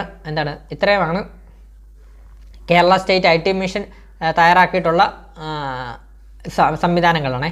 അപ്പോൾ ഇത്രയുമാണ് നമുക്ക് വരുന്നത്. അപ്പോൾ ഈ ഇന്നത്തെ ക്ലാസ്സിൽ നിന്ന് നിങ്ങൾക്ക് ഒരു മാർക്ക് ഷുവറായിട്ട് ചോദിക്കും. ഇ ഗവേണൻസ് ഇമ്പോർട്ടൻ്റ് ആണ്. അപ്പോൾ നമ്മൾ ഇതിനു മുമ്പേ സംസ്ഥാന സിവിൽ സർവീസിൻ്റെ ക്ലാസ്സസ് എടുത്തിട്ടുണ്ട്. രണ്ടാമതാണ് ഇ ഗവേണൻസ്. അപ്പോൾ 2 മാർക്ക് നമ്മളെടുത്ത 2 ക്ലാസ്സിൽ നിന്നും നിങ്ങൾക്ക് ലഭിക്കാൻ ചാൻസ് കൂടുതലുണ്ട്. നമ്മളെല്ലാ പോയിൻറ്റും മാക്സിമം കവർ ചെയ്താണ് നിങ്ങൾക്ക് മുമ്പിൽ ക്ലാസ്സസ് അവതരിപ്പിക്കുന്നത്. നിങ്ങൾ എന്താണ് ചെയ്യേണ്ടത്? മാക്സിമം നിങ്ങൾ ലൈക്ക് ചെയ്തൊന്ന് സപ്പോർട്ട് ചെയ്യണം. വളരെ ലളിതമായിട്ടാണ് നമ്മൾ ഇത്രയും നോട്ട് തയ്യാറാക്കിയാണ് നിങ്ങൾക്ക് മുമ്പിൽ ക്ലാസ് അവതരിപ്പിക്കുന്നത്. അപ്പോൾ നിങ്ങൾ അതിൻ്റേതായിട്ടുള്ള റെസ്പെക്റ്റ് നമുക്ക് തരണം. അപ്പോൾ നിങ്ങളൊന്ന് ലൈക്ക് ചെയ്യണം. നിങ്ങൾ പുതിയതായിട്ട് കാണുന്ന കൂട്ടുകാരെല്ലാം ഒന്ന് ലൈക്ക് ചെയ്ത് സപ്പോർട്ട് ചെയ്യണം. അതുപോലെ തന്നെ കൂട്ടുകാർക്ക് ക്ലാസ്സസ് ഇഷ്ടപ്പെട്ടെങ്കിൽ അഭിപ്രായങ്ങളൊന്ന് കമൻറ്റ് ചെയ്യണം. അതുപോലെ തന്നെ പുതിയതായിട്ട് കാണുന്ന കൂട്ടുകാരുണ്ടെങ്കിൽ മാക്സിമം ഒന്ന് സബ്സ്ക്രൈബ് ചെയ്ത് ബെല്ലൈക്കൺ അമർത്തിയിട്ട് അതൊന്ന് കാണാൻ ശ്രമിക്കണം. ക്ലാസ്സിൻ്റെ നോട്ട് ഞാൻ ടെലഗ്രാം ചാനലിൽ ഇട്ടേക്കാം. ടെലഗ്രാം ചാനൽ ലിങ്ക് ഞാൻ കമൻറ്റ് ബോക്സിൽ രേഖപ്പെടുത്തിയേക്കാം. അതുപോലെ നമ്മളെ കോൺടാക്ട് ചെയ്യണമെന്നുണ്ടെങ്കിൽ Instagram ID വിട്ടേക്കാം. അതിൽ മെസ്സേജ് ഇട്ടാൽ മതി, ഞാൻ റിപ്ലൈ തരുന്നതാണ്. അപ്പം നമ്മൾ അടുത്ത ഒരു കേരള ഭരണരംഗത്തിൻ്റെ മുഴുവൻ ക്ലാസ് നമ്മൾ കംപ്ലീറ്റ് ചെയ്യുന്നതാണ് LDCക്ക് മുമ്പേ. അത് കഴിഞ്ഞിട്ട് അതിൻ്റെ ക്വസ്റ്റ്യൻസുമായിട്ട് നിങ്ങൾക്ക് മുമ്പ് വരുന്നതാണ്. അപ്പോൾ മാക്സിമം നിങ്ങൾ സബ്സ്ക്രൈബ് ചെയ്ത് ബെല്ലൈക്കൺ അമർത്തി വെക്കുക പുതിയ കൂട്ടുകാരുണ്ടെങ്കിൽ. അപ്പോൾ ഒന്നുകൂടെ പറയാം, വീഡിയോ ഇഷ്ടപ്പെട്ട ലൈക്ക് ചെയ്യുക, അഭിപ്രായങ്ങൾ കമൻറ്റ് ചെയ്യുക, ഷെയർ ചെയ്യുക, മറ്റുള്ള കൂട്ടുകാർക്ക് കൂടെ ഷെയർ ചെയ്ത് കൊടുക്കുക. പുതിയതായിട്ട് കാണുന്ന കൂട്ടുകാരുണ്ടെങ്കിൽ സബ്സ്ക്രൈബ് ചെയ്യാനൂടെ ശ്രമിക്കുക.